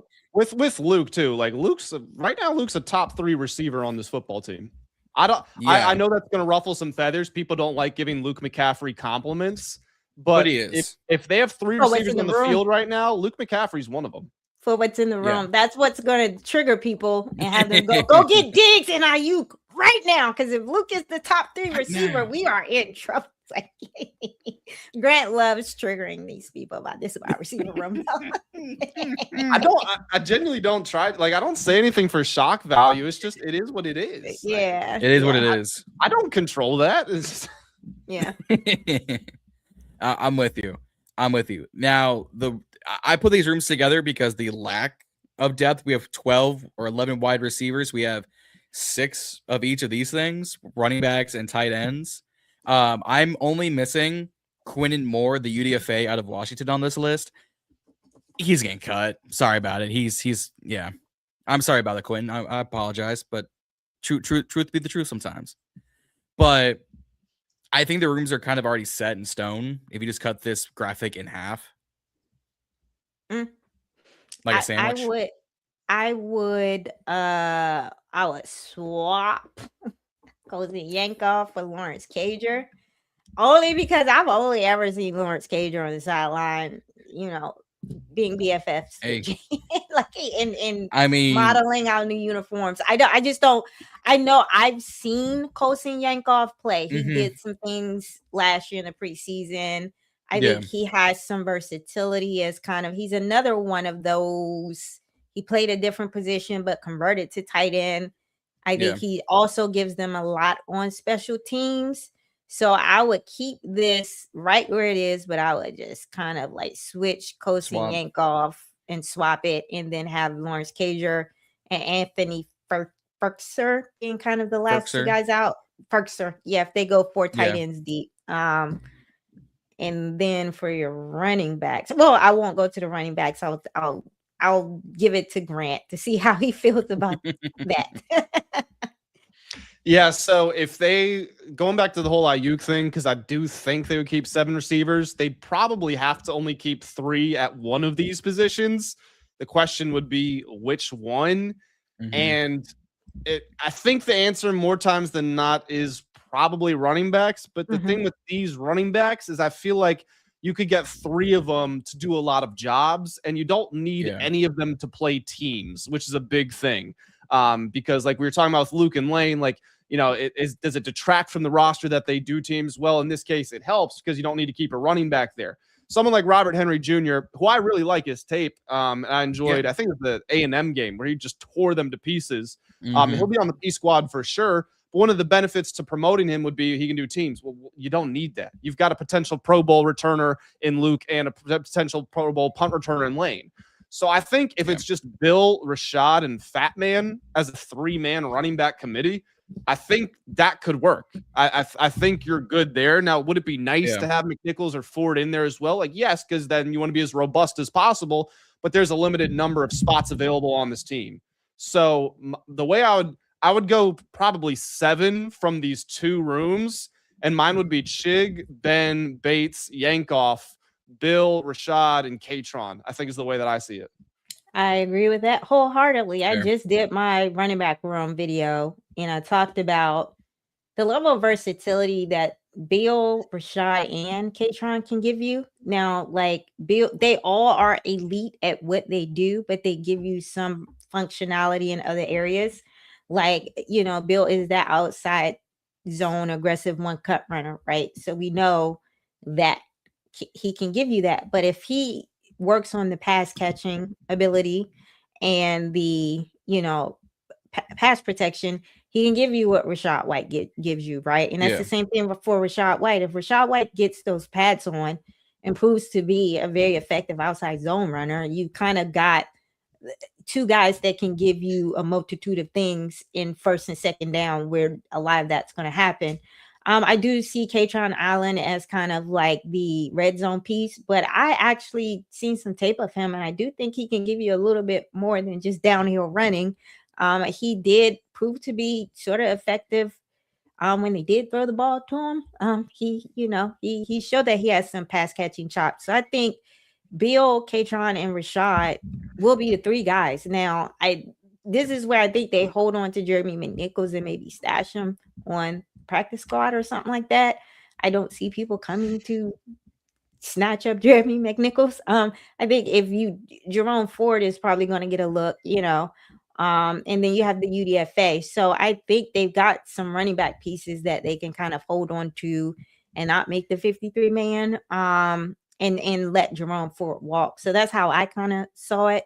But you got 2 guys on rookie contracts, which is some elite, again, cap management, roster management. I cannot see AP kind of just ignoring that, right? So I do think it's going to be those 3, like you said. And I do think that Colson Yankoff is kind of the last tight end in the room that kind of makes it in the room.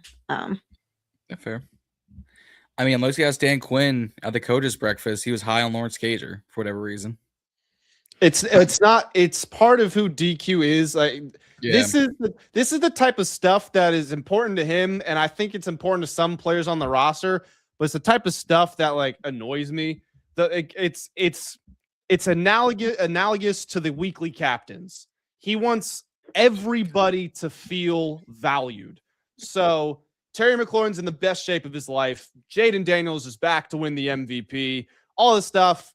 Man, have I enjoyed Sam Hartman's competitive spirit this offseason. Like, what are you talking about? This means nothing. Oh, Lawrence Cager. Wow. I mean, the year 10 post-position change breakout. He couldn't hack it as a wide receiver, so I guess he's got to be a tight end because he might make it there. And I mean, no disrespect to the guy, but like, when it's the offseason and people are asking you questions about what does the wide receiver room look like? What does the running back room look like? Who has impressed you? Don't consistently talk about the guys who aren't going to make the roster. And again, I'm just complaining. Don't listen to me, Dan Quinn. Not that you ever would. No, he drives me nuts for that. I mean, he gets the A+. He gets the A+ for the coaches, but like the participation trophies kill me. Like, that's why I ignore everything he says in OTAs. I don't even listen to him. I have to go straight to position coaches and the coordinators and kind of listen to them and how they say things. Because DQ just gets up there and just like, I can't do it anymore because I can't. It's a soundboard. You push this button. Oh, he's a dog-ass competitor. Yeah. We really try to get into that space, man. And it's the same thing over and over. Yeah, like I just can't do it anymore. Next one, man. We just love the person you were on the visit. Like, come on, man. To Yeah, go, to go. yeah. Everything's always to go. He's a great guy to go. I don't even know what that Go. means. I don't know why he says it, but Yeah, so I just ignore him. Yeah, so Yeah. I definitely, I think the tight ends are the heartbeat of this new scheme. I think they're going to keep several on there, and I think because we're going to see multiple tight end sets, I think there was a very good question about who's our second best receiving tight end, and I think the answer to that is TBD, right? I think they got a new Yeah. tight end coach in Ben Steele. Ben Steele was the tight end coach, and please go see. I think Grant did an amazing video around this, and Ben Steele, and that whole Cliff Kingsbury with Trey McBride versus what it looked like with Ben Steele and how Ben Steele unlocked and all that stuff. So I think that's a good video he did. I could not have agreed more. I think the way the new scheme works with the play action boot and how those linebackers are going to constantly be in conflict, it is going to open up the grass a lot for a lot of tight end action, right? So I do think we are going to see way more tight end action in the receiving game, even more than the wide receivers, y'all. I think we sit up here and we commiserate around this wide receiver room ad nauseum. And I think we're going to see the tight ends just get busy in the pass game. So I do think this is the perfect situation for Ben Sinnott to show us what he has as a pass catcher. And if you watched his college tape, he has it in him, right? You know, you have to use him. And he is a schematic piece. He's a chess piece that fits a particular scheme, and you have to use him the right way. And so I understand people feel like Bates is going to get more snaps because he's the better inline blocker. I think with the new scheme, there's a lot of move blocking, and Ben Sinnott is the best move blocker we have in the room, right? So both John Bates and Ben Sinnott are elite at the type of blocking that they do, right? John Bates is basically an offensive lineman out there. Like he anchors, he's physical. He could go up against them DNs, but you get Ben Sinnott moving and that athleticism, and he can lay the boom on you with physicality too in the blocking, but it's just two different tight ends that do two different things. I think we're gonna see some John Bates in the receiving game too, y'all. I think it's gonna be.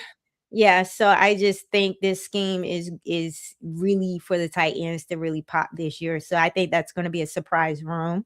So yeah, those are just my thoughts there.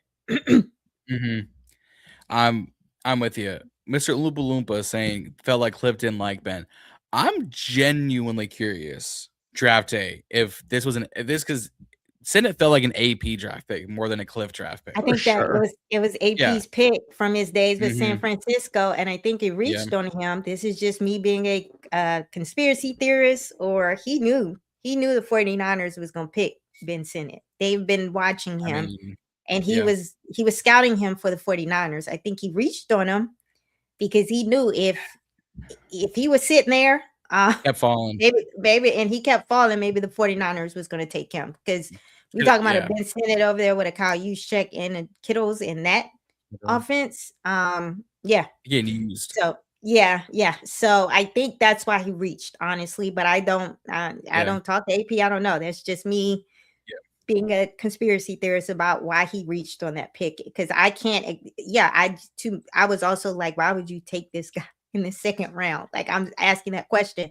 But I think that was AP's pick, and if Cliff had it up to, he probably would have done something else with that pick. So I think there was a disconnect between the GM and the coordinator on that one. Yeah. Hey John, I sent you another link. I was about to pull this up too. Okay, thank you. I get the notification. I'm like, hold on, Grant got something for me. Yeah. I was actually a fan of the pick because me and when he was still doing the content creating, Adam Aniba, shout out to my guy Adam. He and I were doing the draft reports. We did Jayden, Mikey, Ben back to back to back. So we went 3 for 3. And we drafted him. And I was like, okay, cool. He has all the intangibles to do this. And then we saw what happened. I went, because like that one hurts me the most, is Sinnott hasn't worked out thus far. That one hurts me the most, more than McGee. All right, so let me walk you through this play right here. So that's the tight end at the top is Ertz. So Ben's actually up on the ball. So just watch Ben. Watch him on this play. It starts with a really stiff chip on Max Crosby. Really good chip right here. And then he's open in space in the flat, doesn't get the ball, immediately sprints back into the play, and then launches that dude. Like, I said it, he's not going to be a star because he's not a star player. And I don't mean that disrespectfully. Not everybody can be a star. But I do think he can be a really good role player. In Asia, I've never thought of it like that, but you're right. Maybe the 49ers were scouting him. Maybe he got word of that. AP's connected dude. Obviously, he was in the Bay. He said he reminded him of Juszczyk and Kittle. So, like, that lines up. I could see that being the case. I still think it was a reach taking him in the second round. I mean, Kittle and Juszczyk both went in the fifth round, I think. But he does give you this. And when we think about the style of offense that David Blough wants to run, like, you see everything on this play. You see him finishing the play, which is always important for any blockers. You see the physicality right off the line. That's a really good chip on Max Crosby. He pushes him backwards, and then he flies in and just destroys a dude in what is essentially, at that point, the running game. So Asia hit the nail on the head. He's the best movement blocker on this team. And when we get to 100%. Like split blocks and sift blocks and things like that, or just getting him in space, Ben's gonna have a role on this team. And as far as answering the question of who's the second best receiving tight end, I mean, to be fair, I don't really know what Colson Yankoff can do, to be honest, but I still think it's Ben. And I don't think it's really much of a question. I think give him the right opportunities and he will produce. Yeah. I think it also helps, even to Worley's comment about saying the offensive line, if he doesn't chip Max Crosby, Marcus dies back there. Yeah, the offensive line is not the problem. I see you in there, and I don't want to ignore your take there. I think that's a misunderstanding. The offensive line wasn't an issue. It was the scheme is an RPO scheme where Jayden is the primary runner in the scheme. So Jayden's the running back. And so if you are using your quarterback as the running back, he's going to get hit, right? So if you look at a lot of times when Jayden is getting hit, he's not behind the O-line. And he's not scrambling or leaking out behind, because the O-line's not holding up. It's because he's literally the read in the scheme. It's a read, and you either check it down to your feet, Jayden, or you hand it off to the running back. So that's just what RPO is. RPO is the quarterback's running. You know, we have one of the best left tackles out there in Laramie Tunsil. They've invested heavily there. They've taken in each draft, they've taken a offensive lineman. Our first round draft pick, not last year, but the year before last, was a right tackle. Sam Cosmi is a very good guard. You know, when he gets back from that injury, he did kind of injure himself. I think the only thing that's really of question is kind of the center with Nick Allegretti, and then who locks down that left guard position. And from this new scheme, I'm here to say, I think it's going to be Brandon Coleman. This scheme is all about athleticism. And I think he's going to take it from, you know, Chris Paul. Yeah. That, I mean, I was going to figure out a segue to the offensive line, but you did it for me. So I appreciate you. I'm with you. And I had this debate with Dulla last week on winners and losers. I had the loser being Coleman. He had the loser being Chris Paul. You look at the scheme, you look at the pieces around him, you look at what Blough wants to run. I was wrong. Clearly, the loser is Chris Paul, because they are thanking Brandon Coleman for actually being able to be flexible as a guard. Although you drafted him as a tackle, which made me laugh on draft day, you're like, he's a clear guard. Because they did the same thing to Sam Cosmi. He was a guard in college. You move him to tackle for like a cup of coffee. You went, all right, that didn't work. You move him back to guard. You're like, and that's the reason why we should have just not overdrafted this piece. If Brandon Coleman can produce, great. If not, Miami needs some help. Yeah. I think AP reached. I think this is the first year he didn't reach on any of his picks. He just went BPA. But I think he reached in his first two drafts. I think it was a learning curve for him, but I do think that Brandon was another one that's kind of you have to, because of where you drafted him, he has to start. Like, they've been kind of using him as kind of a swing depth piece up until this point. And the way that this scheme works with the outside zone blocking that they utilize it. It requires chemistry and communication. So you have to lock in those roles, and they have to be locked in. You can't be swinging guys in and out of that role. So I think this is the year that we stop seeing kind of certain players swing from position to position. They just settle into their groups and then kind of stay there. I see someone wanting Matt Gobin over Nick Allegretti. I do think the goal is long term to kind of transition Matt Gobin there. But if he's not there, he's not there. And we kind of have to just kind of go with Nick Allegretti until we get him there. So I think I'm a lot higher on Brandon Coleman than both of you, and I'm not saying that you're. Oh no, I'm pretty high on him. don't take it the wrong way. I'm the lowest. I think I'm high on him. I think what we are doing in the run blocking here fits Brandon Coleman's skill set. I don't want to see Chris Paul out there for what we're going to be doing. I just think that, again, I don't know what happened last year. There were times when Brandon Coleman was in street clothes and not activated. 5 straight games. Yeah, it was like, what is going on? So do you have any insights into that, Grant? Well, yeah, I have insights because Logan Paulson had insights. And I remember he was the first one to really talk about it. Basically, my understanding from what Logan is saying, which is like he's saying it, dancing around it a little bit, because Logan knows probably basically everything that's going on. He can barely say any of it. It sounded like Brandon Coleman got dinged during the offseason, or maybe like it was from the last season and he never fully recovered it. It was related to his shoulder, if I'm not mistaken. And basically the team was like, dude, you're in the NFL. Everybody plays through injuries. It's not bad enough that you should deserve time on the bench or IR. So go get out there and play. And I guess Coleman was like, guys, like I'm not good enough. Like it's still, my shoulder hurts. I can't block. So they sent him out there at, pick a number, 70%, 90%. We don't know. It wasn't 100, whatever that number was.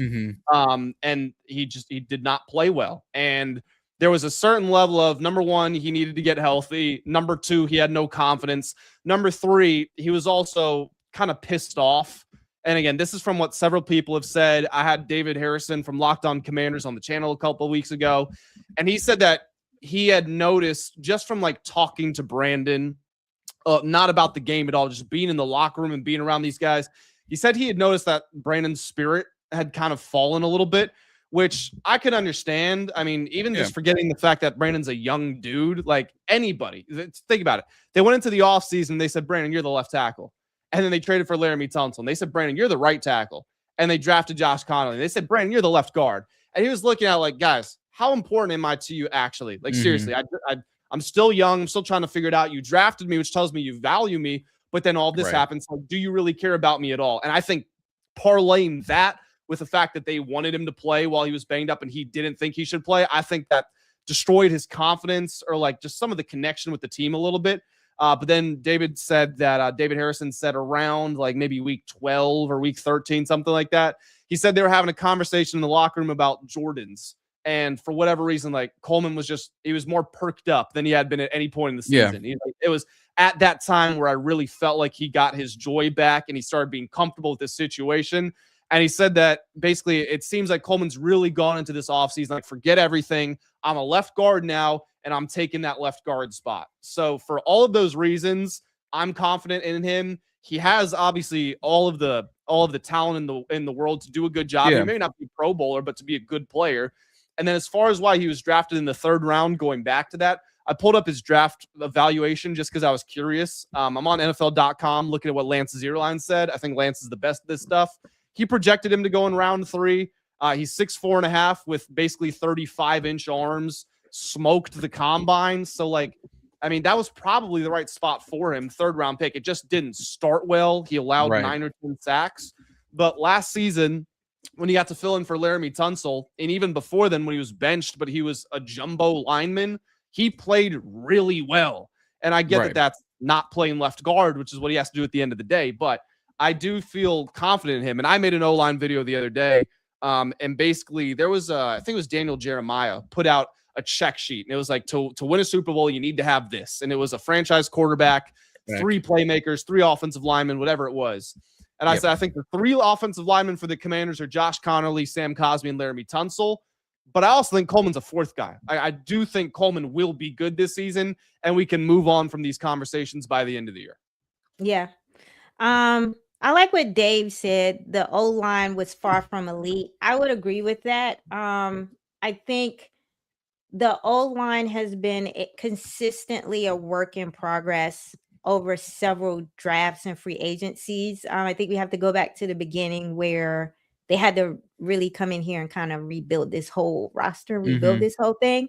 So I think, from where they came from and where they're going, I think they're headed in the right direction. And I would honestly, it's just hard for me to blame a lot of what happened to Jayden on the O line when a lot of what Jayden did was running around outside of the pocket. I think we're going to see kind of the O line kind of really settle in and really look like a real O line out there in this under center offense where it is very run heavy power scheme. I think that leans into what this particular group does better. They're more athleticism. They're more athletic. This is more about a lot of these guys just kind of really leveraging their athleticism and blocking, treating some of these guys like they are kind of the type to anchor down and really just hold up and pass pro and kind of hold up blocks. That's not really scheming towards the skill set of a lot of the guys out there. I listen to a lot of them talk. They are really, really excited to really play this style of offense because they get to play bully ball and they get to run kind of more of a power scheme and they get to get away from the no huddle. It is shocking for me to listen to them say half the time they couldn't even communicate with one another about the protections and who was responsible for picking up what because of the no huddle offense and the tempo style. So they're just out there really on instinct and doing the best that they can with a lot of the stuff that we saw. I think Tyler Biotish, from what I saw, moving on from him, that might not be a very positive take, but I saw a lot where he struggled with kind of the blitz pickup and some of the interior lineman stunts and things like that. So I do think that Nick Allegretti, based on his experience, he is going to be a little bit better than Tyler Biotish in that sense. And I do think Matt Golpin, a lot of what was in his scouting report was, again, don't accuse me of a dog whistle, but he said it himself, his IQ. So Matt Golpin was like my IQ and my ability to kind of pick up blitzes and read those things. So, I think the depth in this group with all of the swing players they have for the interior, I didn't like a lot of the swinging at the top end of the depth chart that we've been doing for the last few years. I agree with you on the Brandon Coleman thing, Grant. Is he the starter? And if he's the starter, lock him into what he's going to be doing. You have been moving him around. That's not what you do with a starter. You do that with a swing piece. That's a depth piece, So I think they've been fundamentally treating Brandon like a depth piece, but, wanting him to maneuver like a starter in his, it's very contradicting the way that they use them. So I can see how he kind of struggled a little bit, but I'm not going to say, the run game was pretty high. This was a pretty efficient run group here. Even with the run game not being a priority in Cliff's scheme, it was still kind of one of the tops in the league consistently. So they haven't been bad. It's just been years of building a group that every year you're adding a new piece. And so it takes some time. And then with Sam Cosmi having the injury and him coming back, you had to integrate him back in there. Now you have Sam Cosmi having to develop that relationship with Josh Connolly, which that was new. So I think this is the first year where everybody's been in the system together for more than 1 year. And I think they're going to be locked in. Yeah. I'm with you there. My other thing with this offensive line that I feel like we can take the next step, and I said this talking about Lake after draft steals. Golpin is the true, Allegretti is playing center. Golpin is going to benefit taking some time off, learning behind Allegretti, learning with this new offensive line coach, learning with this team. Because as much as he only let up 2 sacks in Michigan State last year and only 9 pressures the whole year, it was his first true year at center. And he was, in my estimation, the 3rd best center in the draft class. I had Slaughter as my 1. And, oh, God, I can see the other center Not Connor Lew. I didn't like Connor Lew coming out of Auburn. There was another Logan center I Jones. believe. Logan Jones, thank the Lord, out of Iowa. He went to the Chicago Bears, so it is what it is there. I had Goldman as my 3, and we got him right where Lance Zierlein said he was going to be, in and around that late day 3, and NFL Draft Buds said the same thing. But they also all agreed he's going to need a little time to season, a little time to grow, a little bit of time to figure out where he'll fit in this team and to get actual center snaps. Well, you were a 6th-round pick. I think, first of all, that's a great value for a team needing a center, and you have arguably the 2nd, if not 3rd best center pass blocking wise. I'll take it. 6'4", I'll take it. 330 pounds, I'll take it. As Rio put it, he looks like he eats corn right off the husk. I will take it. All you're missing is the glasses from Slaughter, and we've got him. So I think having him sit behind Allegretti will be a good thing. I would love for him to start for the future, and I think that is the plan, like you both said. But I'm okay. I'm okay with him sitting around for a couple weeks, if not possibly the year, and going learn and grow. Like if I see him in preseason, great. That is the time to test out these theories and these tries. Is preseason. I'm ready to see what Matt Goldman got, but I also need to see what Allegretti, or as I kill one about, Alabenchi will do at center. I kill one every time with it. Last year was easy for me to do it, Alabenchi. But I'm curious how Goldman watching it all unfold, but also curious what Allegretti can actually do at center. I don't have doubt that he can do it because he's an athletic, flexible guy who can play inside, and the very few snaps he needs to play outside, he's okay with it. My only concern, especially going into this offensive line group, was you have to draft a center, because if you're going to the season with just Allegretti, It's who not are you enough. relying on? Yeah. Brandon Rely on Coleman. Julian Coleman at center, Julian Good-Jones at center. I'm walking out the room today. Yeah, I was looking at Matt Goldman's numbers while you were talking, and it's PFF grades. Like, these aren't everything. I always say this. No. PFF gives you a blurry image. You got to go in there and you got to sharpen it yourself, but it gives you a general picture. They ranked Matt Goldman. This is of everybody, every center. He was 5th in pass blocking and 1st in run blocking. That's pretty solid. And the guy let up 5 pressures all season. Like John said, if you go watch him play, like, he actually did have some really impressive tape. So I agree with you that sitting could be probably the best thing for him. With that being said, Allegretti's got to know that he's the weak link. He's the first man out on that offensive line. I think that's why he's going so heavy on the PR this entire offseason. Like, just as much as I'm tired of Dan Quinn saying spaces and dog ass competitor, I am tired of Nick Allegretti saying, "Oh, I've always loved center, man. The leadership that I've been playing since high school. Did you know that? I was a center. It's always what I wanted to do. I've always been ready for that job." It's working, Grant, because I went from I'm not comfortable to like I'm ready for the rookie to go in there to like I'm like I think you got to keep those headphones on and you got to block the noise out. You can't take them off. My baby been doing a good sales job all off season. I went from I don't want you to I don't know, this might work. Like I'm telling you. Nah, I mean it might work. I want to make that clear. Like I'm not going to judge the man before I see him. I watched because this is how bored I am sometimes. I watched every single Nick Allegretti snap at center earlier in the offseason. Oh, dear. He got annihilated against the Cowboys. And I will give him some grace because he's going against Quinn Williams, who might be the best defensive tackle. And I think he took over at halftime. He wasn't expecting to play okay. Yeah. And then he goes out there against the Eagles, 2nd and 3rd stringers mostly, although Jordan Davis did play in that game. And it's mostly good, but it was like when it was bad, it was, oh, shit, he just got not good, cooked. yeah. So, like, there was no, like, if Laramie Tunsil, why do you have like that ready to go? Why not? Crazy. I was looking around ready to mute something on my computer. I was like, that's John again. Like, if Laramie Tunsil loses on a play, it's a subtle loss. There was nothing subtle about Nick Allegretti's losses. So, I mean, Certified Commander said in the chat, no grace, he a grown man. And on top of that, he's a grown NFL veteran. He's been talking about, I've been wanting to do this my whole career. I'm so excited. I'm thrilled with the opportunity. Well, cool. Take it. Don't let it go, because if it's not looking good in training camp, like if they're concerned, they just cut the guy in front of you. They didn't want you to start, but they cut the guy in front of you because he wasn't doing the job. They drafted the guy to be your replacement. So don't think that your job is secure going into this just because you're on the top of the depth chart right now.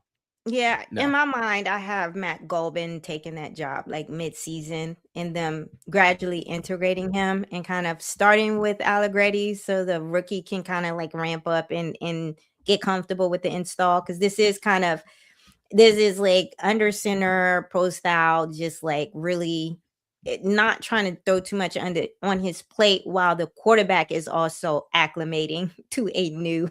You don't want the center Yeah. and the quarterback being out there like just, So Mm-mm. I felt this was kind of let's just balance a little bit of this newness for Jayden with the experienced vet with the idea to transition or integrate Matt Golbin at some point. I hope Allegretti is just a veteran stopgap piece that leads us to the guy we drafted long term.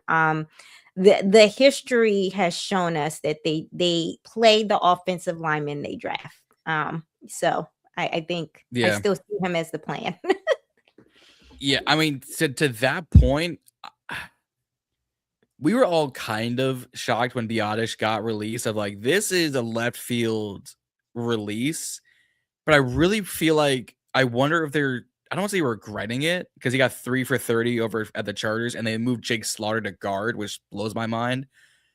But if we wanted a veteran, and I know his injury concern is concerning, I would have almost rather dealt with Biagic's injury history this season than trying to figure out if Allegretti's an actual center, an actual guard, or if he does the Taysom Hill, which is like, I just play offensive line.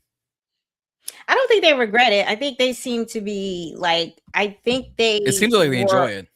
They were all in on going after that Ravens center, Linderbaum. It didn't work out. If you really felt like you didn't trust Allegretti here, you don't let Biotish go until you have solidified what you're doing there. I think they looked at the tape and was like, it's worse with Biotish. So it's like, let's just But that's the problem too, though, because it's not worse than Allegretti because Allegretti's never been there, and like Allegretti got himself benched. He got himself replaced twice. Yeah, he got himself replaced at left guard in 24, and then he got himself replaced at right guard in 25. So I don't know if they are regretting it.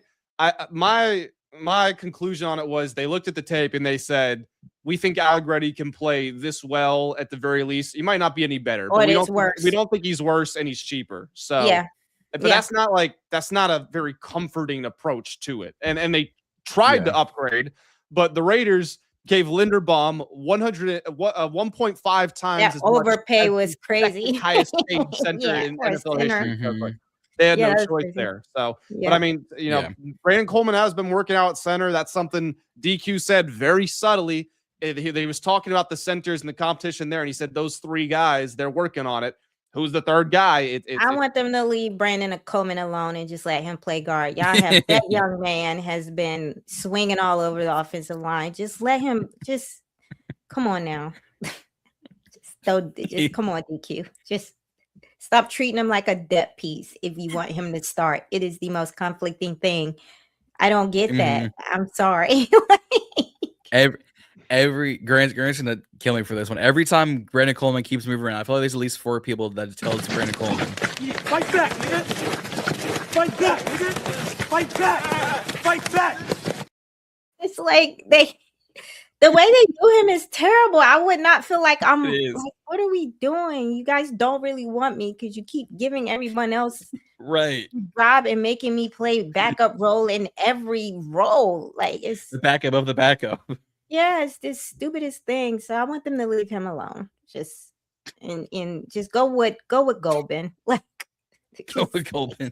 If that's what we're doing. So but yeah, I think this is the first year where the O-line is all have the chemistry and they finally have the pieces in place. So I look forward to seeing them. Aside from that left guard in the center, just solidify it. That's all I'm asking. I said this on Twitter the other day. I think it was Brandon, Jayden Daniels MVP, who asked the question, what's the offensive line? What are your expectations?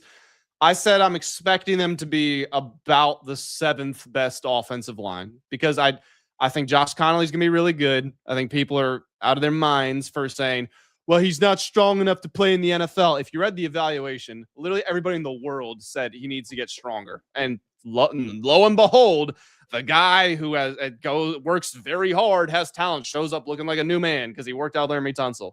Laramie Tunsil himself, Stan Cosme, you're good. If I'm right in Brandon Coleman being good, that's 4 guys you're comfortable with. So I do think the offensive line might not be the best in the league, but I think like 70, 80% of the teams it goes against, you'll be like, all right, we're cool today. Yeah. Yeah. And that's not bad. That's top 10. No. Yeah, it's not bad. I So, take that. top 12. I take top 12 at this rate. Yeah.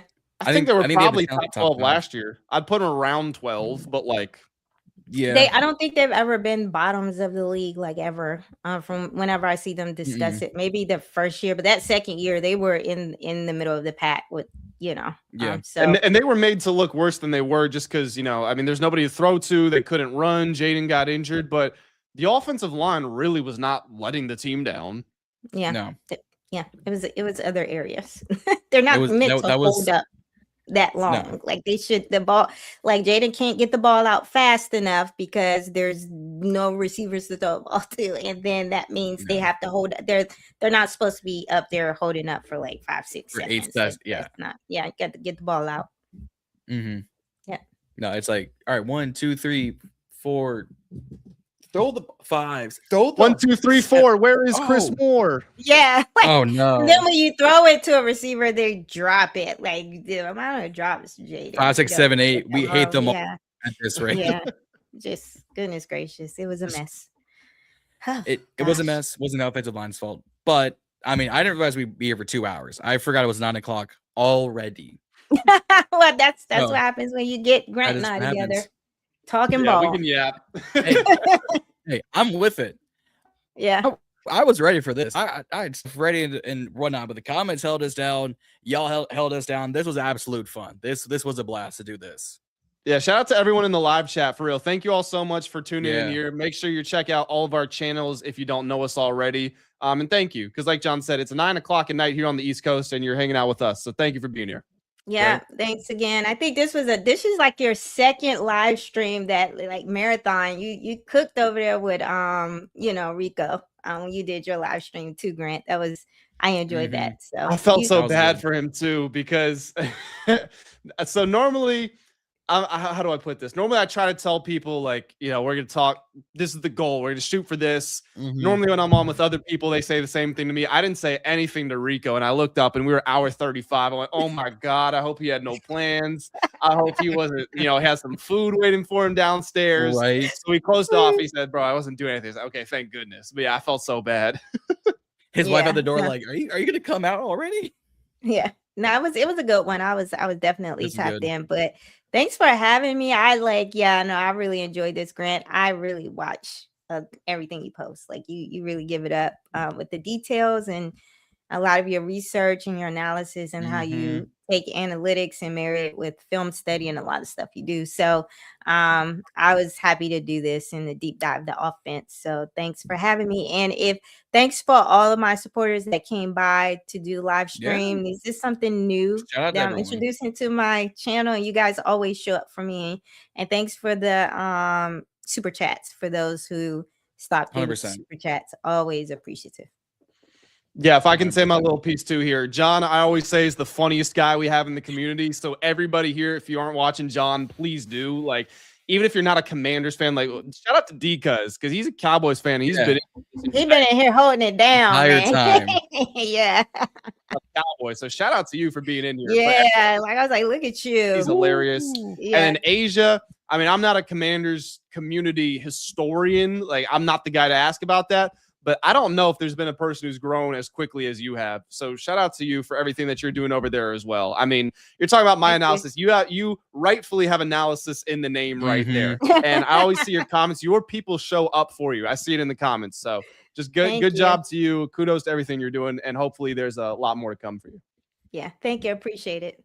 All right. Oh no. If there were people that came onto the scene quick, fast, and took off, it's you two, it's Kay, it's Carter. It is the 4 of you. Me, Reedy, Z, Juan, Tone, Rio, Josh. We all been out this 3+ years. I'm sitting here. I've been getting it out the mud. I always And- say though, it's because you guys did that. Y'all that are a it big made it part of easier. that. Like It you made, guys it made it easier really, for us. Like we could Yeah. not have. You were laying the work for us to show up. So in some ways, like, Yeah. it's almost a little selfish of us where we just showed I up. can't even Absolutely take the not. credit. Yeah, I got a lot of my followers just from coming on your stream, John, just from a lot of just hanging out. People who knew me from Reading Z going on Rio stream. So the community, it's very strong community. Would It not is. be here if it was not for the people who came before me and had to get this out of the mud and kind of like build it up. And it took you guys a long time to get here. So shout out to y'all for real. I'll share one quick story and then we can head out of here. I was texting Rio and we were talking about the offseason. This was before the draft. This was a good bit ago now. I mean, in the grand scheme of life, not really, but in the content world, it feels like forever ago. And he was talking about just, we were talking about the offseason and how there's not much to talk about and whatnot. And somehow or another, we got on the topic and Rio said, yeah, man, I mean, when the team loses games, it's tough. But when they're winning games, I mean, you know how it is. It's easy. And I was like, I don't know how it is. From year one, we went 5-12. So hopefully they win some games next season and I can experience what you're talking about. Yeah. Hey, I think it came at the right time. Shout out to y'all that was with it for the Dan Snyder years. Oh my goodness. Yeah. So it's been rough.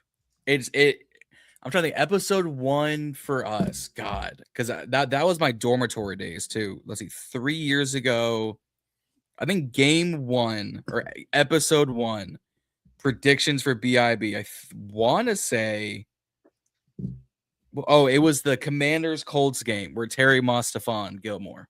That was the prediction. I remember that. Mm-hmm. You know why I remember that actually? You know, so this was in my sports betting days where I was going heavy on it. I had a 5-leg anytime touchdown parlay that included a Terry touchdown, and it was the last one. And it was something big. It was like 20 to like 400 or something. So I was gassed by that. Oh, no. Wow. Whew. That's insane. But again, appreciate y'all for stopping by, spending 2 hours with me. I leaned back and I said, I'm gonna let them handle this because they got I was a spectator. This was a lot of fun. I was spectating Thank you. the whole time. All right. Well, thanks everyone. All right, guys. Yeah. Appreciate you guys. If y'all have not already, like, share, and subscribe, whether it's here at BIB, over at Full Command, over at Asia's Analysis.